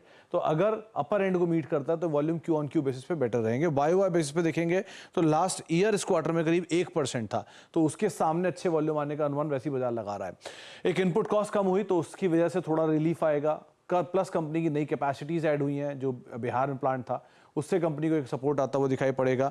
इसके अलावा पीएलआई कंपनी के लिए बढ़िया है, कॉम्पिटिटिव इंटेंसिटी काफ़ी बड़ी है, तो उसकी वजह से भी इनको प्राइस कट करना पड़ा, और ये थोड़ा बहुत इंपैक्ट कर सकता है कंपनी के मार्जिन को लेकर भी। लेकिन ओवरऑल जो सिचुएशन है उसमें ये है कि मार्जिन थोड़े सबड्यूड या फ्लैट नेगेटिव साइड पर रहेंगे, वॉल्यूम पिकअप करेंगे इस क्वार्टर के अंदर प्राइस कट की वजह से, और कंपनी कमेंट्री गोइंग फॉरवर्ड नए प्रोडक्ट्स को लेकर, प्रीमियम प्रोडक्ट्स को लेकर, ये पार्ट इंपॉर्टेंट है। But again Q on Q अगर वॉल्यूम का नंबर अपर एंड को मीट करता है तो ये अनुमान से बेटर भी होता हुआ दिखाई पड़ सकता है। ओके, तो ये ब्रिटानिया की बात हुई। इस बीच अदानी एंटरप्राइजेस के नंबर्स आ गए हैं, वो मैं आपको फटाफट से बता दूं। जो परफॉर्मेंस कंपनी ने डिलीवर किया है, मुनाफा 722 करोड़ से घटकर 450 करोड़ पर आया, तो मुनाफे में इनफैक्ट एक डिप देखा गया है। कंसोलिडेटेड आय हालांकि हल्की सी बढ़ी है, 28,944 करोड़ से बढ़कर ये 29,180 करोड़ पर फिगर आ खड़ा हुआ है। यहाँ पर ध्यान रखिएगा, एक वन टाइम लॉस है जिसके चलते आपको थोड़ा सा दबाव दिख रहा है। प्रॉफिटेबिलिटी में ये 627 करोड़ का एक मुश्त घाटा है, जिसके चलते वो प्रॉफिटेबिलिटी थोड़े से प्रेशर में आती हुई नज़र आई है। ₹1.30 प्रति शेयर का डिविडेंड का ऐलान कंपनी की तरफ से आई है। तो ये बेसिक नंबर्स कंपनी ने शेयर किए हैं, कुछ और डिटेल्स आएंगे तो उस पर बातचीत होगी। फिलहाल हल्की सी मुनाफा वसूली 0.5% नीचे, एक वन टाइम लॉस के चलते प्रॉफिटेबिलिटी में इस क्वार्टर में प्रेशर देखने को मिला है। रेवेन्यू मामूली से बढ़त ज़रूर दिखा रहे हैं। हम ब्रिटानिया की बात कर रहे थे और लगे हाथ फिर गोदरेज की भी चर्चा कर लेते हैं। हालांकि आज गोदरेज में वो बंटवारे का ओवरहैंग है, लेकिन नंबर्स कैसे रहेंगे सुमित, गोदरेज प्रॉपर्टीज स्पेशली? देखिए, गोदरेज प्रॉपर्टीज के केस में शायद कुछ हद तक नंबर आज डिस्काउंट हो चुके हैं। आपको वाई बेसिस पे नंबर बहुत ही वीक दिखाई पड़ेंगे कि बेस बहुत बड़ा था, लेकिन क्यू ऑन क्यू बेसिस पे ये नंबर बिल्कुल उलट आ सकते हैं। तो बहुत strong number Q on Q उम्मीद लगाइएगा। वाई हाई बेस के चलते नंबर्स वीक दिखेंगे। मुनाफा 18% टूटने का अनुमान, रेवेन्यूज 68% टूटने का अनुमान कुछ ब्रोकर्स मान रहे हैं। मार्जिन भी 21 से घटकर 11% के आसपास तिमाही में आने का अनुमान है, और इबीटा फ्रंट पर भी डबल डिजिट में इबीटा आएगा। 83% की एक ड्रॉप की बातचीत है, लेकिन आप इसको अगर क्यू ऑन क्यू बेसिस पे देखेंगे तो ये नंबर बहुत ही स्ट्रॉन्ग है। इनके जो रेवेन्यूज है वाई बेसिस पे वो 68% टूटने का अनुमान है, लेकिन जो नए लॉन्चेस किए हैं प्री सेल्स में उसका एक इम्पैक्ट कंपनी के नंबर्स में क्यू ऑन क्यू बेसिस के अंदर रिफ्लेक्ट होता हुआ दिखाई पड़ेगा। और साथ ही साथ ये भी एक अनुमान लगाया जा रहा है कि जो हाई मार्जिन प्रोडक्ट्स हैं, स्पेशली एनसीआर मार्केट्स के अंदर या बाकी प्रीमियम मार्केट्स के अंदर, वो कंपनी के क्यू ऑन क्यू बेसिस पे रियलाइजेशन को और बेटर कर देंगे। तो वाई नंबर आप वीक का अनुमान लगाइएगा, लेकिन क्यू ऑन क्यू बहुत बेहतर नंबर आने का अनुमान है। और आज क्योंकि ऑलरेडी स्टॉक करेक्ट हो चुका है, तो शायद कुछ हद तक ये बाजार ने डिस्काउंट ना कर लिया कि वीक नंबर वाई में आ रहे हैं। ओके, बिल्कुल सुमित, बहुत बहुत शुक्रिया। तो ये सारे नंबर्स का प्रीव्यू करने के लिए अब आगे बढ़ते हैं, और ऑल टाइम हाई पर आपको क्या करना है, कहाँ पर आपको फ्रेश बाय करना है, कहाँ प्रॉफिट बुक करना है, इलेक्शंस से रिलेटेड क्या क्यूज़ रहेंगे, इन सब पर बातचीत करने के लिए प्रकाश दीवान हमारे साथ जुड़ गए। प्रकाश, गुड आफ्टरनून। आज एक चीज़ तो क्लियर हो गई कि मार्केट हमारी जो है वो डोमेस्टिक इकोनॉमी पर पूरी तरीके से फोकस्ड है और वही स्टॉक्स चल रहे हैं। क्या यही थीम रहने वाली है आगे चलते हुए भी? गुड आफ्टरनून अनुज। देखिए, जो यूएस यूएस के इंटरेस्ट रेट्स की कटौती को लेके उम्मीदें थी, वो कल साफ हो गई कि इसके लिए हमें थोड़ी वेट करनी पड़ेगी। और मार्केट को ये भी समझ आने लगा है कि यूएस इलेक्शन जब तक नहीं आते तब तक वो कुछ भी करके मार्केट को एक अच्छे मूड में वहां के रखेंगे। ग्लोबल सेटअप जो है वो सॉफ्ट रहेगा या पॉजिटिव रह सकता है। तो हमारे डोमेस्टिक क्यूज अगर अच्छे आने लगते हैं और रिजल्ट सीजन के हम मतलब ऑलमोस्ट एंड पे हैं, तो अभी तक जो रिजल्ट्स आए हैं उसमें आपने देखा कि कोर सेक्टर जो या ओल्ड इकोनॉमी स्टॉक्स हैं, चाहे वो पावर हो गए, मेटल्स हो गए, ऑटोज हो गए, इसमें जो बढ़त हासिल हो रही है वो दिखा रही है कि हमारी इकोनॉमी एक्चुअली और भी दृढ़ होती जा रही है, और भी स्ट्रांग होती जा रही है। और इलेक्शन के बाद अगर पॉलिसी कंटिन्यूटी की जो हम उम्मीद बना के रखें अगर वो एक्चुअली आती है, तो आप समझ सकते हैं कि इसमें एक और लगाम लग जाएगी। तो जो अर्निंग्स ग्रोथ की एक्सपेक्टेशन है वो थोड़ी सी मुझे लगता है और मजबूत हो जाएगी। और आप सिंपल चीज देखिए, टेलीकॉम जैसा क्षेत्र जो पिटा हुआ था इतने सालों तक, टेलीकॉम कंपनी से कुछ पैसे नहीं बनाए, हमने एंजॉय किया, सस्ते कॉस्ट पे डेटा यूज किया, टेलीफोन सर्विसेज की। लेकिन अब टेलीकॉम कंपनी अगर वापस उसमें आ रही है एक्सपेंशन मोड में कि भाई हम एक्सपेंशन करेंगे, वोडाफोन ने पैसा बटोरा, भारती के एक अच्छे सब्सिडरी के आईपीओ को आपने रिस्पांस देखा, तो ये आपको बता रहा है कि कोर इकोनॉमी के जो सेक्टर्स हैं उसमें आपको बहुत बढ़त हासिल होनी अभी बाकी है। और वहां चाहे वो मैन्युफैक्चरिंग हो, कैप गुड्स हो, तो ये सभी क्षेत्र में मुझे लगता है वो कंटिन्यूटी रहेगी। Election outcome is just an event जो जिसकी वेट कर रहे हैं, और उसके बाद आप देखिएगा एफआईज का पैसा बहुत बड़े तादाद में आएगा। और जिस दिन वो होगा डीआईआईज के साथ जो ऐसे भी पॉजिटिव उसमें माइंडसेट में है कि भाई पैसा आ रहा है एसआईपी के जरिए, म्यूचुअल फंड में जो इन्वेस्टमेंट्स हो रहे हैं, तो ये दोनों का जब कॉम्बिनेशन आएगा तो आप थोड़ा सा स्ट्रेच देखेंगे वैल्यूएशंस में भी। लेकिन निफ्टी के स्टॉक्स या लार्ज कैप स्टॉक जो टॉप 100-200 स्टॉक्स हैं हमारे मार्केट के, उसमें आपको थोड़ी सी एक्टिविटी ज्यादा दिखेगी। मिड कैप ब्रॉडर मार्केट्स में अच्छी खासी बढ़त आ चुकी है, तो वहाँ एक कंसोलिडेशन का दौर रहेगा। मुझे लगता है प्रॉफिट बुकिंग होके लार्ज कैप की तरफ थोड़ा झुकाव वापस अगले महीने से, इस महीने मई के महीने से शुरू हो जाए। और लार्ज कैप्स में पावर कंपनियों में कितनी और तेजी बनती दिखाई देगी, क्योंकि ये रिलेंटलेस तेजी में है स्टॉक्स।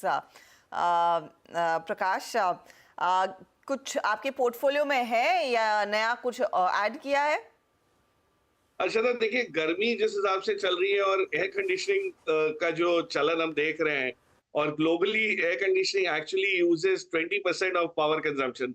सो इलेक्ट्रिक कंजम्पशन का 20% तो आप देखिए एक ही पर्टिकुलर एप्लीकेशन में जाता है। और जिस हिसाब से हमारे यहाँ पे इसका चलन भी बढ़ता हुआ दिख रहा है, और पावर की अप्लायंसेस जितने लोगों ने खरीदना शुरू कर दिया, हर चीज में आपको पावर चाहिए, आपके फोन को चार्जिंग के लिए इतनी पावर लगने लगी। सो ये सब देखते हुए मुझे लगता है पावर की शॉर्टेज जो है उसको पूरा करने के लिए हमारे पास कोई विकल्प है ही नहीं, लेकिन ग्रो करना पड़ेगा, एक्सपेंशन करना पड़ेगा। और पावर कंपनीज में सारी जो चेन है, चाहे वो पावर जनरेटिंग कंपनीज हो, डिस्ट्रीब्यूशन कंपनीज हो, इक्विपमेंट मैन्युफैक्चरर्स हो, ये सारों में ही आपको कहीं ना कहीं गुंजाइश दिखेगी। जो अच्छे नाम है या जो वेल नोन नेम्स हैं, वहां पे एक्चुअली हुआ ये है कि ऑलरेडी डिस्कवरी हो चुकी है, पी मल्टीपल एक्सपैंड हो गए, चाहे वो टाटा पावर हो या आरईसी पीएफसी को ले लीजिए या इरेडा को ले लीजिए। लेकिन इक्विपमेंट साइड में अभी भी मुझे लगता है कि कई कंपनीज हैं, छोटी छोटी कंपनी जो सप्लाई करती हैं, बहुत सारे कंपोनेंट्स होते हैं, सिर्फ ट्रांसफार्मर्स नहीं होते, सिर्फ वायर्स और केबल्स नहीं होती, सिर्फ टावर्स नहीं होते, तो बहुत सारी चीजें हैं जो वहां पे हो रही हैं। और मुझे लगता है वहां पे अभी भी एक नया दौर आएगा। और जितने छोटे छोटी कंपनीज के आईपीओ आ रहे हैं अर्षदा, वो आप देखिए पावर क्षेत्र के बहुत सारे हैं उसमें से। तो पार्टिसिपेशन मार्केट में जो है वो कहीं ना कहीं इन सेक्टर से कंटिन्यूड रहेगा। और ये कोई 6-8 महीने की बात नहीं है, मुझे लगता है ये कम से कम अगले 2-3 साल तक आपको ये ट्रेंड जो है बनता हुआ दिख सकता है। बिल्कुल। अच्छा, 2-3 स्टॉक्स की बात करते हैं जहां पर मोमेंटम बहुत ज़बरदस्त है, और ये अब लार्ज कैप स्टॉक्स हैं। एक तो इंडिगो और एक ट्रेंट, यहाँ पर दोनों में काफ़ी टेलविंड्स रही हैं। क्या व्यू इन दोनों स्टॉक्स पर प्रकाश आपका?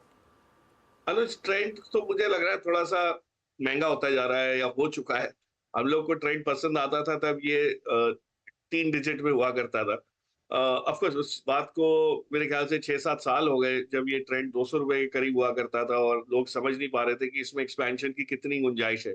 लेकिन जो फॉर्मलाइजेशन ऑफ रिटेल है उसको देखते हुए लगता है कि ये इस टाइप की कंपनी, और सिर्फ ट्रेंड नहीं, आप शॉपर स्टॉप देख लीजिए, आपका कुछ ये डीमर्जर की कहानी बनती हुई आपको ABFRL में दिखनी शुरू हुई है। सो ये सारी सेगमेंट में बहुत ही बढ़िया नंबर्स आएंगे। रिलायंस ने जो नंबर्स दर्ज किए अभी कुछ समय पहले, हफ्ते पहले, उसमें रिटेल का जो आप देखिए contribution, that is absolutely spectacular. So India में रिटेल का फॉर्मलाइजेशन जो है वो बहुत बड़े पैमाने पे हो रहा है, बहुत तेज रफ्तार से हो रहा है। सो उस वजह से ट्रेंड को फायदा जरूर हुआ है, लेकिन थोड़ा महंगा है।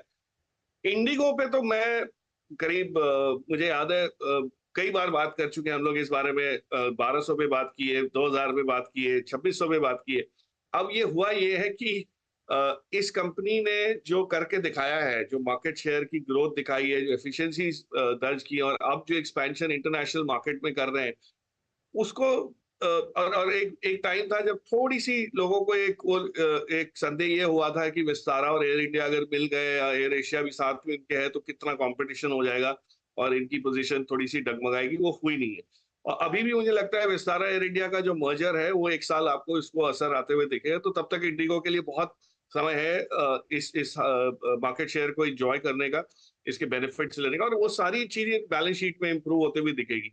बट इस भाव पे 4000 पे लेके आप कमाएंगे, थोड़ा सा डाउटफुल है कि ये कंसोलिडेशन पेंडिंग है इसके अंदर। ये स्टॉक वन वे इसने मूव किया है, 2000 से 4000 आया है 1 साल के अंदर, और I don't think there has been any let up. तो थोड़ा सा यहाँ पे कंसोलिडेशन होगा, उसके बाद ही नए फ्लो, न्यूज फ्लो या ट्रिगर्स के हिसाब से आप इसको देख सकते हैं। लेकिन अगर आपके पास है तो इसको पकड़ के रखने में कोई वो नहीं है, फ्लाइट मिस नहीं हो जाएगी आपकी। लेकिन नया लेने के लिए थोड़ा सा महंगा लगेगा, और इसकी बजाय आप एयरपोर्ट से बाकी जो रिलेटेड चीजें, चाहे GMR एयरपोर्ट हो गया है या कुछ कंपनीज ऐसी हैं जो यूनिकली पोजीशनड है एयरपोर्ट के एक्सपैंड, जो हमारे यहाँ नंबर ऑफ एयरपोर्ट्स बढ़ते जा रहे हैं, 165 हो गए। अब इसकी वजह से जो कामकाज बढ़ रहा है उसमें अगर आप एक कंपनी देखिए, अपडेटर सर्विसेज करके है, बहुत छोटी कंपनी है, IPO पिछले साल मेरे ख्याल से आया था, बहुत ज्यादा चला नहीं। इस कंपनी के पास बहुत सारे 26 के करीब 27 करीब एयरपोर्ट्स हैं जहाँ पे ये ग्राउंड स्टाफ का जो हैंडलिंग है वो सारा काम करते हैं।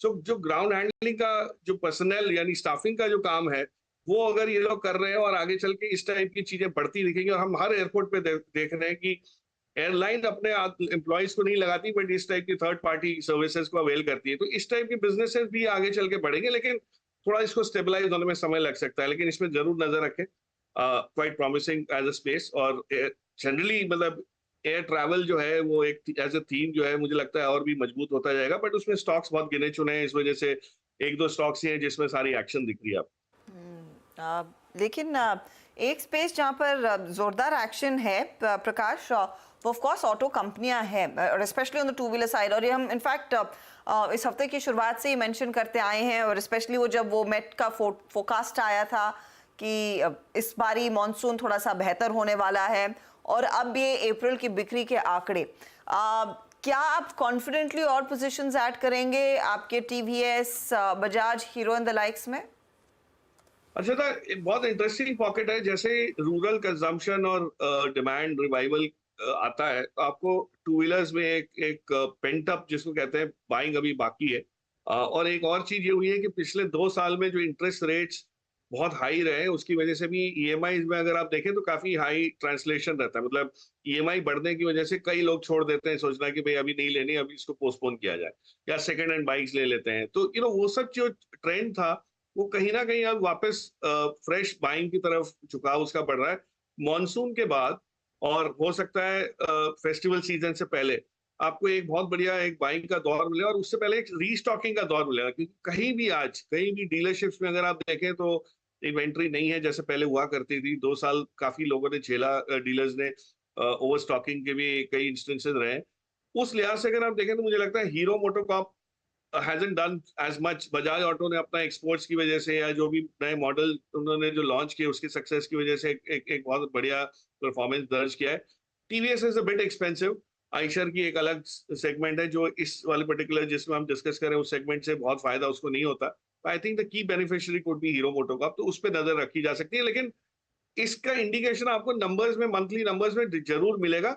तो मॉनसून के बाद आपको इंडिकेशन अगर मिलता है कि शुरुआत हो गई है रीस्टॉकिंग की, तो then you could definitely buy it, but promising जरूर है और ओवर प्राइस नहीं है। ओके, चलिए आप एक काम करते हैं प्रकाश जी, एक थोड़ा 5 मिनट हमारे साथ बने रहिए, एक मैनेजमेंट से बात करके आपके पास वापस आ रहे हैं। डाबर के मैनेजमेंट से बात करेंगे। चौथी कंपनी में कंपनी का मुनाफा 16% बढ़ा है, आय में 5% का उछाल आया है, मार्जिन में भी हल्की सी बढ़त है और वॉल्यूम ग्रोथ जो मार्केट एक्सपेक्ट कर रहा था उसके हायर एंड पर रही है। नतीजों पर बात करने के लिए हमारे साथ कंपनी के CEO मोहित मल्होत्रा जुड़ गए। Mohit ji, good afternoon. तो पहले तो वॉल्यूम ग्रोथ की बात करते हैं। ये जो वॉल्यूम ग्रोथ आई, ये किस कैटेगरी में ज़्यादा आई? क्या high value high margin business में ज़्यादा है या फिर लो वैल्यू बिजनेस में ज़्यादा है? और थोड़ा सा इसके ऊपर अगर आप एक कुछ गाइडेंस दे सकें तो। तो वॉल्यूम ग्रोथ तो अक्रॉस द बोर्ड है हमारी, तो 4%। We were always expecting around 4-5% volume growth. पहले क्या था, थोड़ा प्राइस इंक्रीज था और वॉल्यूम ग्रोथ कम थी। अब क्या हुआ, प्राइस इंक्रीजेस सारे लैप हो गए हैं, तो सारी ग्रोथ वॉल्यूम ग्रोथ से ही आ रही है। And volume growth is across the board, हमारी हेयर ऑयल्स के अंदर, टूथपेस्ट के अंदर, होम केयर के अंदर, स्किन केयर के अंदर। सबसे ज्यादा HPC पोर्टफोलियो वॉल्यूम ग्रोथ जो आई है वो ओरल केयर में आई है, टूथपेस्ट में आई है हमारी, तो वो ठीक है। और च्यवनप्राश एंड हनी में भी हमारे मार्केट बढ़े हैं और वॉल्यूमेट्रिक मार्केट शेयर बढ़े हैं, विच इज इंडिकेशन कि उधर भी वॉल्यूम ग्रोथ हमारी ठीक है। That's what it is. In fact chyawanprash Honey के लिए आपका ये वाला क्वार्टर वैसे भी एक स्ट्रॉन्गर क्वार्टर रहता है, लेकिन विजिबिलिटी क्या है कि ये वॉल्यूम ग्रोथ बरकरार रहेगी? एंड स्पेशली ग्रामीण इलाकों में कितना पिकअप देखने को मिला है, अगर उसका एक अंदाजा हमें दे सकें। अभी 3 साल में है ये, जब रूरल ग्रोथ अर्बन ग्रोथ से हम क्वार्टर से देख रहे थे, रूरल और अर्बन ग्रो कर रहा था। इमर्जिंग चैनल परफॉर्म कर रहे थे सब लोग प्रदेशन की, और जो है रील कर रहा था। कोविड के बाद उठा ही नहीं रूरल और लैग कर रहा था। 150 अर्बन ज्यादा है ना, फर्स्ट क्वार्टर है और ये बढ़ता जा रहा है। मुझे लगता है जैसे मानसून की प्रेडिक्शन है कि मानसून होगा, तो रूरल हो गया। कोविड के 5-6 साल ड्राइव करती थी पूरे FMCG बिजनेस को, अर्बन नीचे रहता था। बीच में कोविड के बाद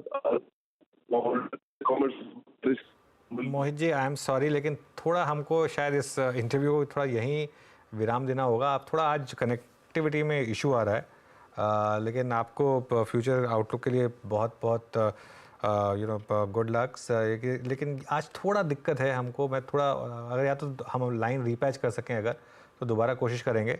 मीनवाइल प्रकाश, आपका क्या व्यू है इस समय डाबर पर? जो नंबर्स आए हैं वो काफी एनकरेजिंग है। इनफैक्ट मैं डाबर के नंबर्स खास इस वजह से थोड़ा ध्यान से देख रहा था कि कहीं ना कहीं घरेलू बिजनेस इनका जो है, और उसमें भी जो रूरल साइड में है, ग्रामीण इलाके से जो सेल्स आती है इनको, वो बहुत बढ़िया ब्रॉड बेस्ड नेटवर्क से आती है। और अगर वहां पे आपको समझ आ रही कि वॉल्यूम ग्रोथ आ रहा है, मार्जिन इंप्रूवमेंट हो रहा है, ऑफकोर्स कमोडिटी इनपुट प्राइसेस कम होने की वजह से भी है वो, तो एक बॉटमिंग आउट की इंडिकेशन आपको मिल सकती है इससे। सो बहुत क्लियरली अब अगर कोई एरिया में आपको फोकस करना, और खास करके हम बात कर रहे थे लार्ज कैप ज्यादा अच्छी तरह से पोजीशन है। आप देखिए HUL के नंबर्स वीक आए थे, नेस्ले के ठीक ठाक थे, डाबर के नंबर्स भी ठीक ठाक अच्छे हैं। सो ये क्या आपको बता रहा है, जो चीज केमिकल में 2 क्वार्टर पहले हुई थी, एक बॉटमिंग आउट हुआ, उसके बाद एक इम्प्रूव क्वार्टर आया जिसमें कुछ प्लेयर्स इंप्रूव हुए, कुछ नहीं हुए, दूसरा क्वार्टर में काफी इंप्रूव हो गए सारे।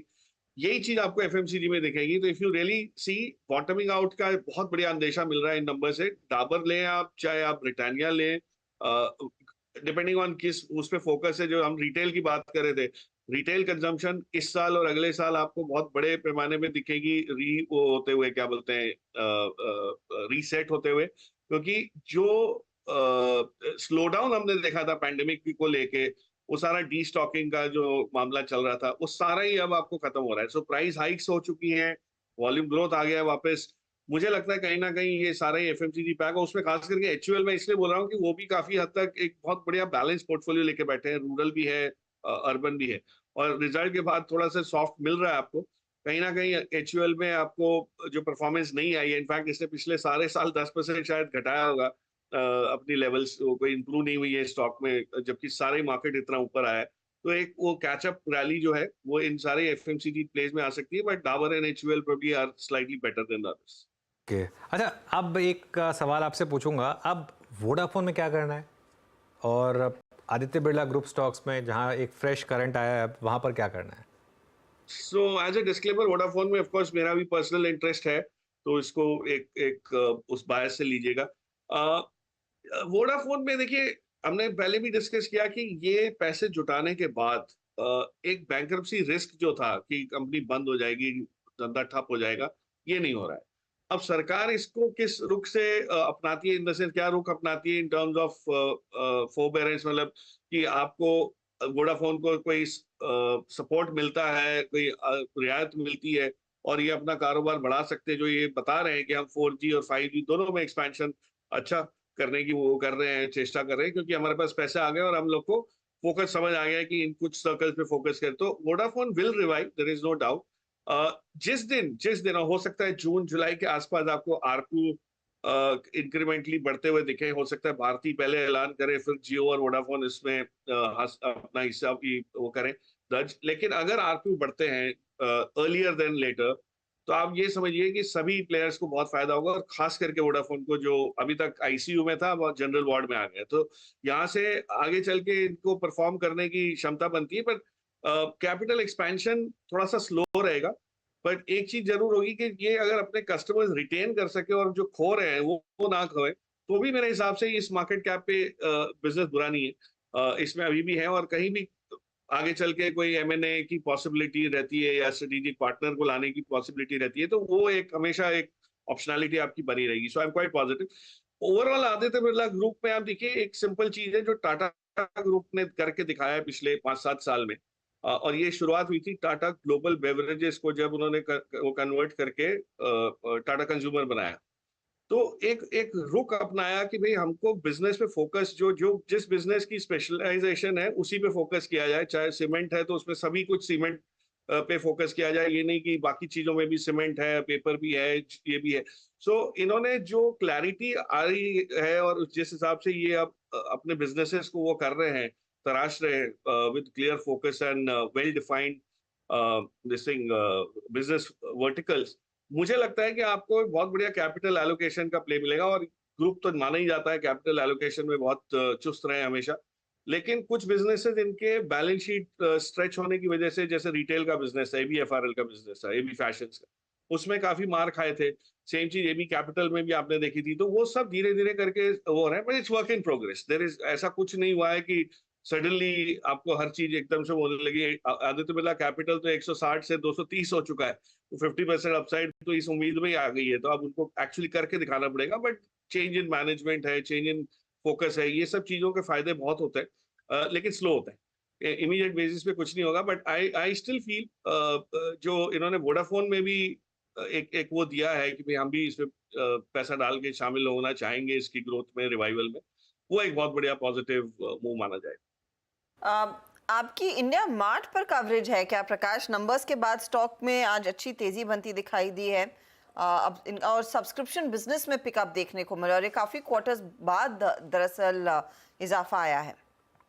बहुत कीली तो नहीं ट्रैक कर पाया हूँ हर्षद इसको, लेकिन एक चीज है कि जस्ट डायल के जो नंबर्स आए थे तब आपको एक चीज समझ आई थी कि ये जो बिजनेस मॉडल है इसमें भी काफी जान है, और खास करके जब इंडियन कंपनीज का पार्टिसिपेशन इतना लार्ज स्केल पे हो रहा है, खास करके मैन्युफैक्चरिंग साइड में, तो ये जो इंडिया मार्ट का जो बिजनेस है ये बहुत ही बढ़िया B2B मॉडल पे चलता है। और अगर छोटी कंपनीज भी एक्टिवली कैपिटल रेज कर सकती हैं, अपने आप को स्केल अप कर सकती हैं, क्वालिटी और गवर्नेंस प्लेटफॉर्म पे 1-2 नॉच ऊपर जा सकते हैं, तो ये सारे बिजनेसेस की जिसको कहते हैं ना, मतलब हाइजीन फैक्टर बहुत स्ट्रांगली इंप्रूव होता हुआ दिख रहा है। और इंडिया मार्ट को उतना ही फायदा ज्यादा होगा, ज्यादा लोग पार्टिसिपेट कर पाएंगे इस पर्टिकुलर सेगमेंट से। तो I think it is more of a theme that's changing, ये थीमेटिक वो है। स्पेसिफिकली ये नंबर्स के बेसिस पे क्यों ऊपर जा रहा है या क्या कमेंट्री आई ये मैंने नहीं देखा, but I can tell you इस स्पेस में काफी प्रॉमिस है, इसको इग्नोर नहीं किया जाएगा। सारे ही देशों में, चाइना में, इवन साउथ ईस्ट एशिया के कई मार्केट्स में ये वाला जो सेगमेंट है बिजनेस का, ये बहुत बढ़िया चला है, और जब भी चला है तब बहुत ही इस टाइप की कंपनी से बहुत बढ़िया काम किया। ऑफ कोर्स वहाँ बहुत बड़ी कंपनीज हैं, India Mart is quite small, but somewhere valuation के तौर पे अगर देखें तो it can probably still get a reset. Okay Prakash, बहुत बहुत शुक्रिया आज हमारे साथ जुड़ने के लिए और हमसे बात करने के लिए। थैंक यू अनुज। चलिए अब कल की तैयारी करते हैं और सबसे पहले यतिन के पास चलते हैं। डीलिंग रूम से क्या फीडबैक मिल रहा है? Yatin, good afternoon. Good afternoon. दो स्टॉक्स जो आज डीलर्स फोकस करवा रहे हैं उनमें इन जनरल अगर आप देखें तो जीएमआर इंफ्रा एक स्टॉक ऐसा है जो सुबह से एक्टिव है। बहुत सारी यहाँ छोटी छोटी ब्लॉक डील्स, बल्क डील्स आपने होती हुई देखी एनएससी पे। डीलर्स का मानना यह है कि एक बड़ी माँ की एफआई यहाँ खरीदारी कर रही है और जो बिकवाली करने वाले फंड्स थे उनकी बिकवाली लगभग इस काउंटर में खत्म हो चुकी है। तो जीएमआर ये एक स्टॉक है जहां डीलर्स को लगता है कि पोजिशनली 95 तक के टारगेट्स आ सकते हैं, तो ये लोग मे सीरीज की खरीदारी अपने क्लाइंट्स को करवा रहे हैं। बहुत सारा एचएनआई इंटरेस्ट भी यहाँ देखने को मिल रहा है। और सिमिलरली पेट्रोनेट एलएनजी ये भी एक स्टॉक है जहां डीलर्स को लगता है बीटीएसटी का ट्रेड लिया जा सकता है 330 के लक्ष्य के साथ। ऑब्वियसली अगर हम मे फ्यूचर्स की बात करें तो यहाँ भी डीलर्स बता रहे हैं कि काफ़ी सारे एचएनआईज यहाँ खरीदारी कर रहे हैं। तो दोनों ही जीएमआर एयरपोर्ट्स और पेट्रोनेट एलएनजी पे डीलर्स खरीदारी की सलाह दे रहे हैं। जीएमआर एयरपोर्ट और पेट्रोनेट एलएनजी दोनों ही रेडार पर आता हुआ। चलिए अब बीटीएसटी एसटीबीटी क्या ट्रेड में आए जानकार सुझा रहे हैं वो भी आपकी स्क्रीन पर आ जाएगा। गाबा जी बताइए, तेजी मंदी क्या ट्रेड? तेजी रहेगी और रहेगा ओबरॉय रियल्टी 1529 पर ट्रेड कर रहा है। ओबरॉय रियल्टी एक ब्रेकआउट मिला है, स्टॉप होगा करीब 1513 का, टारगेट होगा 1570। ओबरॉय रियल्टी गाबा जी की पिक हो गई। शिल्पा जी आप क्या कैरी करेंगे? जी मेरा रहेगा एसबीआई कार्ड में। एसबीआई कार्ड भी अच्छे लेवल पे है, मुझे लगता है 727 फ्यूचर्स के स्टॉप लॉस से अभी ट्रेड करा 734 पे। मुझे लगता है यहाँ पे आपको कल तक 750 प्लस एक मूव दिखना चाहिए। ओके, तो एसबीआई कार्ड में एक अपॉर्चुनिटी शिल्पा जी ने पिक किया। अमित आपका ट्रेड? जी मैम, मेरा ट्रेड रहेगा जाइडस लाइफ। जाइडस लाइफ का अगर हम चार्ट देखें तो राउंडिंग बॉटम पैटर्न का यहाँ पे ब्रेकआउट हम देख रहे हैं। वॉल्यूम्स भी काफी स्ट्रॉन्ग है। 987 का प्राइस है, 975 रुपए का स्टॉप लॉस रहेगा और 1010 के टारगेट्स रहेंगे जाइडस लाइफ में। सुदीप आप क्या कैरी करना पसंद करेंगे? अनुज, मेरी पसंद की रहेगी दीपक नाइट्रेट पे। दीपक नाइट्रेट पे हमने देखा है कि पिछले 10-12 दिन से एक स्ट्रक्चरल अप ट्रेंड है उसकी। वहां पे पिछले 1-2 सेशन में थोड़ा कंसोलिडेशन भी हमने देखा, लेकिन 2420 2430 एक बहुत बढ़िया सपोर्ट बन रहा है और फिर से हम ये पूरे सेशन में यहाँ पे बहुत अच्छी स्ट्रेंथ हमें नजर आ रही है। तो मुझे लग रहा है दीपक नाइट्रेट को बीटीएसटी कैरी किया जा सकता है 2450 के स्टॉप लॉस से 2530 टारगेट्स के लिए। ओके, तो ये आपके लिए दीपक नाइट्राइट का ट्रेड है। रुचित आप क्या पिक करेंगे? एस्कॉर्ट्स में बीटीएसटी करके जाने की सलाह रहेगी। अच्छा प्राइस वॉल्यूम एक्शन आज थ्रू आउट द डे ये स्टॉक में देखा गया है। स्टॉक अपने ऑल टाइम हाई के ऊपर है, तो आई थिंक ये क्लियर ऑल टाइम हाई पे अगर अच्छे वॉल्यूम्स है तो मोमेंटम में और कंटिन्यू रह सकता है। 3420 के स्टॉप लॉस से फ्रेश बाइंग कर सकते हैं यहाँ पे 3550 के अराउंड के टारगेट्स के लिए। एस्कॉर्ट्स को वोटा भले ही नंबर्स ठंडे रहे हों, लेकिन स्टॉक बस रफ्तार में 3.5% तक की तेजी उस स्टॉक में बनती दिखाई दी है और वो एक बाय कॉल इस समय रुचित का। तो ये आपके लिए ट्रेड्स आ गए एसटीबीटी या एसटीबीटी के ही बीटीएसटी के, बेग योर पार्डन, तेजी की तरफ ही आप सौदे आइडेंटिफाई करके जाएं। अनुज, क्लोजिंग को कैसे रेट करेंगे और पोजीशन कैरी करने वाला मार्केट है या नहीं? देखिए, पोजीशन अगर आप अभी लेना चाहते हैं तो नहीं कैरी करने वाला मार्केट है, लेकिन अगर आपके पास ऑलरेडी एग्जिस्टिंग पोजीशन है, अगर आप ट्यूसडे से कैरी कर रहे हैं या अगर आप उससे पहले से कैरी कर रहे हैं तो 100% आप कैरी करके जाइए निफ्टी में। बैंक निफ्टी में मेरा व्यू बहुत क्लियर है कि अभी बैंक निफ्टी में कोई स्ट्रैटेजी कैरी करने वाली है नहीं। बैंक निफ्टी में अभी आप कुछ टाइम के लिए वेट करें। देखिए बिल्कुल बैंक निफ्टी में एक मोमेंटम आया, वो 51,000 का मेरा व्यू इंटैक्ट है, लेकिन थोड़ा उसमें अभी टाइम लगेगा, थोड़ा सा कंसोलिडेशन हो रहा है। या फिर आप स्टॉक स्पेसिफिक चाहे ना, स्टॉक स्पेसिफिक आप कैरी करें जहाँ मोमेंटम है, जहाँ अर्निंग्स का सपोर्ट है, जहाँ डोमेस्टिक इकोनॉमी से रिलेटेड पूरी की पूरी आपको मूव्स दिख रहे हैं ना, उन पर फोकस करें। ये पॉसिबल है कि ये आपके लिए अच्छा रहेगा। एक मार्केट में बस अब फैक्टर है क्रूड का, एक बार क्रूड लेकर आ जाइए, क्योंकि अगर बाई चांस हर्षता ये जो क्रूड है अगर अब ये गिरना शुरू हुआ, जो पॉलिटिक्स कंसर्न की वजह से ये 90s में गया था, उसके बाद थोड़ा करेक्ट हुआ, अब अगर ये बाई चांस सब 80 चला गया, अगर चला गया बाई चांस सब 80, तो मुझे लग रहा है एक मैसिव रैली होगी निफ्टी में, 500-600 पॉइंट की रैली हो सकती है अगर ब्रेंट 80 के नीचे चला गया तो। लेकिन सवाल यही है कि स्टॉक्स क्या लेने हैं आपको, किस तरीके के स्टॉक्स लेने हैं। तो मेरे ख्याल से फोकस जो है ना अभी प्योरली डोमेस्टिक रखें तो उसी में फ़ायदा है। तो डोमेस्टिक फोकस और तेज़ी का ट्रेड आप पहले से कैरी कर रहे हैं तो वो होल्ड किया जाए। आज इस समय नहीं तेज़ी करके कल के लिए कैरी नहीं करनी है। ऑफ कोर्स देखते हैं कल क्या उभर कर आएगा, बैंक निफ्टी रिकवर करेगा या नहीं। अच्छा, एक ट्रेड एनटीपीसी का, और ये हम पूरे दिन डिस्कस करते आए हैं, इसने 372 का हाई छुआ, इनफैक्ट 372.60 का हाई छुआ। अमित, ये सुबह में आपने मेंशन किया था, अब वो लेवल तो अचीव हो गया, अब ये कैरी करने वाला ट्रेड बन रहा है या फिर 368 पर अब एग्जिट कर ले? जी मैम, थोड़ा सा गेन्स इसने गिव अप किया है, तो मेरे ख्याल से एग्जिट कर सकते हैं, लेकिन डिप में वापस मैं इसको ऐड करूंगा। It is a very strong counter. ये जब जब हमें 10 और 20 डेमा में मिले तो रिस्क रिवॉर्ड काफी फेवरेबल हो जाता है और एक फिर से एंट्री बनाई जा सकती है। बिल्कुल, एनटीपीसी यहाँ पर आज थोड़ा सा मोमेंटम है। एक तो और स्टॉक्स देखते हैं एक बार ज़रा, और थोड़े से स्टॉक्स जहाँ पर आज थोड़ा सेलिंग प्रेशर रहा, एक बार उनको भी देख लेते हैं। ऑब्वियसली उसमें सबसे ऊपर गोदरेज प्रॉपर्टीज़ और कोटक महिंद्रा बैंक रहेंगे, लेकिन एस्ट्रल एक और स्टॉक है जो जहाँ पर आज आपको थोड़ा सा सेलिंग प्रेशर देखने को मिला। इनफैक्ट ये स्टॉक भी डे लो के काफ़ी करीब बंद हो रहा है। और सीमेंट स्टॉक्स एक बार आप लेकर आइए, डालमिया भारत और रैमको सीमेंट्स। इनफैक्ट डालमिया भारत ये स्टॉक में लगातार डी-रेटिंग है, इसका 1 महीने का चार्ट लेकर आइए। नंबर्स भी ख़राब थे इसके, बहुत लोगों को लग रहा था कि नंबर से पहले गिर गया तो शायद और ना गिरे, लेकिन उसके बाद गिरा और आज फिर गिरा। ये देखिए, ये स्टॉक इस समय एक वन वे स्लाइड है यहाँ पर। गाबा सर, यहाँ पर नेक्स्ट लेवल टू वॉच क्या होंगे डालमिया भारत में? डालमिया भारत में वीकनेस है, 1850 का स्टॉप लगाना चाहिए, उससे कम नहीं चलेगा।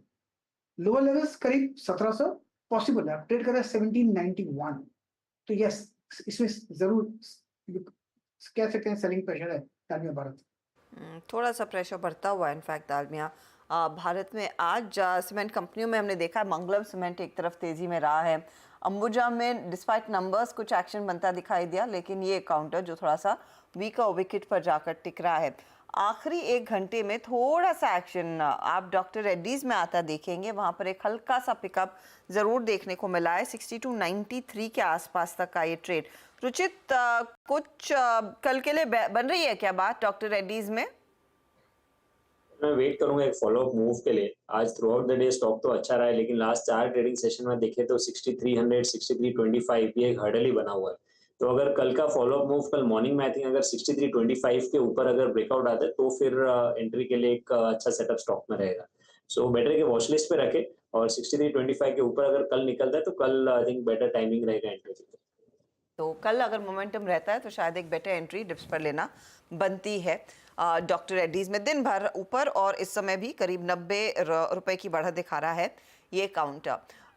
हम क्लोजिंग की तरफ बढ़े उससे पहले आपको याद दिला दे कि आज का सबसे बड़ा इंटरव्यू जो लोकसभा चुनाव के तीसरे चरण से ठीक पहले गृह मंत्री अमित शाह ने देश के सबसे बड़े न्यूज़ नेटवर्क यानी कि नेटवर्क 18 को एक्सक्लूसिव इंटरव्यू दिया है।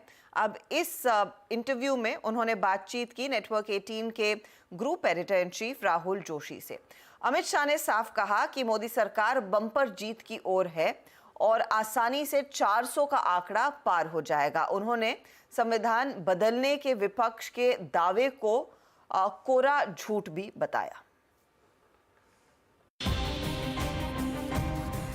अगर आप पहले 2 फेजेस को देखें, और इसकी चर्चा काफी चल रही है कि वोटर टर्नआउट थोड़ा लो रहा है, कुछ स्टेट्स में 5-6% भी नीचे रहा है वोटर टर्नआउट, तो 400 पार का आपका नारा है, 370 भारतीय जनता पार्टी, तो क्या गाड़ी पटरी पे है? कहीं ऐसा तो नहीं कि कुछ रेल पटरी पे है जी। आप परिणाम के दिन देख लेना, 12:30 बजे के पहले एनडीए 400 पार कर जाएगी, मोदी जी फिर से प्रधानमंत्री होंगे। जो लोअर टर्नआउट है इसके बहुत सारे कारण हैं। 12 साल के बाद मतदाता सूची का शुद्धिकरण हुआ है, एक। दूसरा कारण है कि सामने से कोई लड़ाई ही नहीं है, जिसके कारण टर्नआउट पर एक प्रकार से इफेक्ट होता है। मगर हमारी पार्टी की टीम ने, मैंने स्वयं बहुत डिटेल एनालिसिस किया है। हम 2 चरण में 100 पार कर 100 से भी कई अधिक सीटें जीत के साथ आगे बढ़ रहे हैं तीसरे चरण में। तो मुझे 400 पार के लक्ष्य में कोई दिक्कत नहीं दिखाई पड़ती।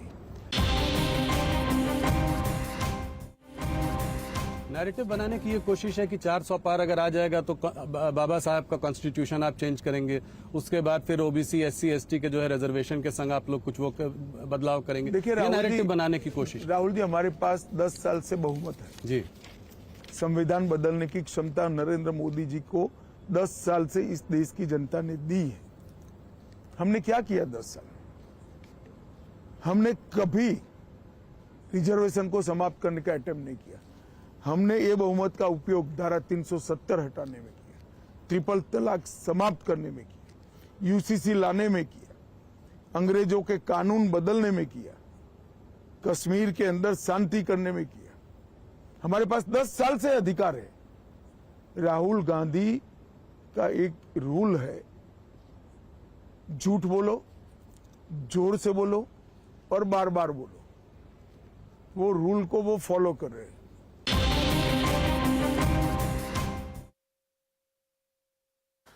तो ये इनफैक्ट इंटरव्यू आज शाम को आप जरूर देखिएगा नेटवर्क 18 या फिर सीधे CNBC आवाज पर 9 बजे वो प्ले आउट होगा। लेकिन इस बीच हम बात कर रहे थे वोडाफोन की। वोडाफोन आइडिया लोन के जरिए रकम जुटाने की योजना बना रहा है। ये इनफैक्ट एक अपडेट आया, 2 साल में लोन के जरिए रकम जुटाने की योजना। ये रॉयटर्स के हवाले से अपडेट है, स्टॉक रेडार पर रहेगा, लेकिन यहाँ पर कुछ और डिटेल्स फिलहाल के ओके। तो ये इनफैक्ट एक साइजेबल लोन होगा। हाँ, बट जैसा आप मतलब मुझे एक चीज़ समझ में नहीं आई। अभी इन्होंने 20,000 करोड़ रुपए इक्विटी जोड़ी है, तो 15,000 रुपए। ये क्या होता है ना, कई बार बैंक्स कंडीशन रखते हैं कि पहले आप इक्विटी लेकर आइए, पहले मुझे ये लगना चाहिए कि आप सर्वाइव करेंगे या नहीं। अगर आप ये दिखा देंगे कि मैं सर्वाइव कर रहा हूँ तो फिर मैं आपको लोन दे दूंगा।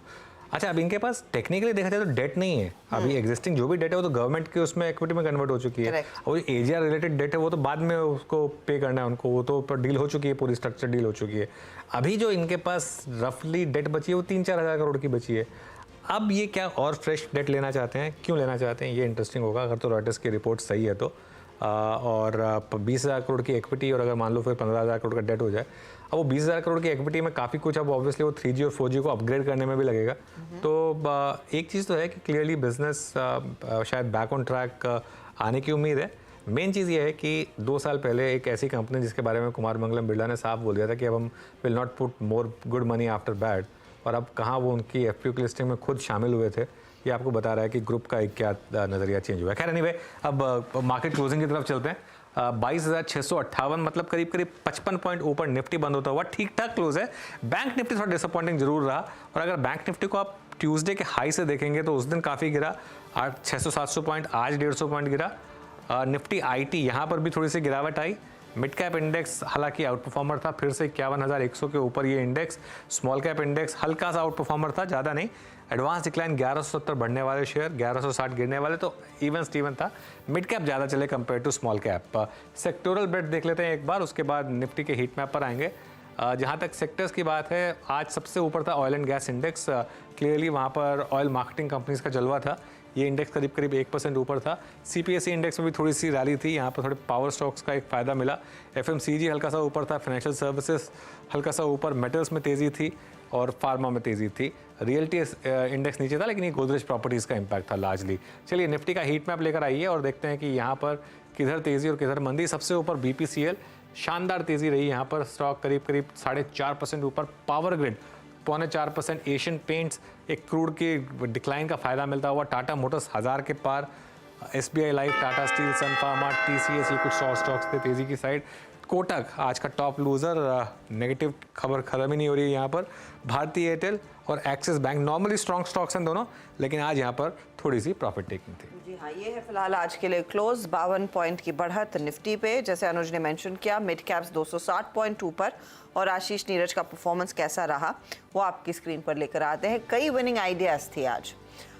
नीरज ने जियोजीत फाइनेंशियल नंबर्स के बल पर पिक किया, वो 9% ऊपर था स्टॉक। चोला इन्वेस्टमेंट 9% ऊपर। HPCL 8% के गेंस, तो नेटवेब के भी नंबर्स अच्छे रहे, वो 5% पर जाकर टिका है। आशीष के परफॉर्मर्स में मैक्स एस्टेट्स जो 20% का अपर सर्किट लगा रहा था। अतुल ऑटो में 12% की तेजी। मॉयल में हमने देखा 8% के गेन्स और इंडिया मार्ट भी 8.8% की बढ़त पर कारोबार करता हुआ दिखाई दिया। तो निफ्टी की एक्सपायरी वाला दिन आज वॉलेटिलिटी थी, लेकिन 52 अंकों की बढ़त पर इंडेक्स जाकर टिका जरूर है। निफ्टी बैंक ने ज्यादा कुछ नहीं किया। चलिए इसी मोड पर हम आप सभी से लेंगे इजाजत, लेकिन कल सुबह सारे ताज़ा अपडेट्स के साथ एक बार फिर हाजिर होंगे। याद रखिएगा खबरों का सिलसिला CNBC आवाज़ पर जारी रहेगा, तो आप बने रहें CNBC आवाज़ के साथ। नमस्कार।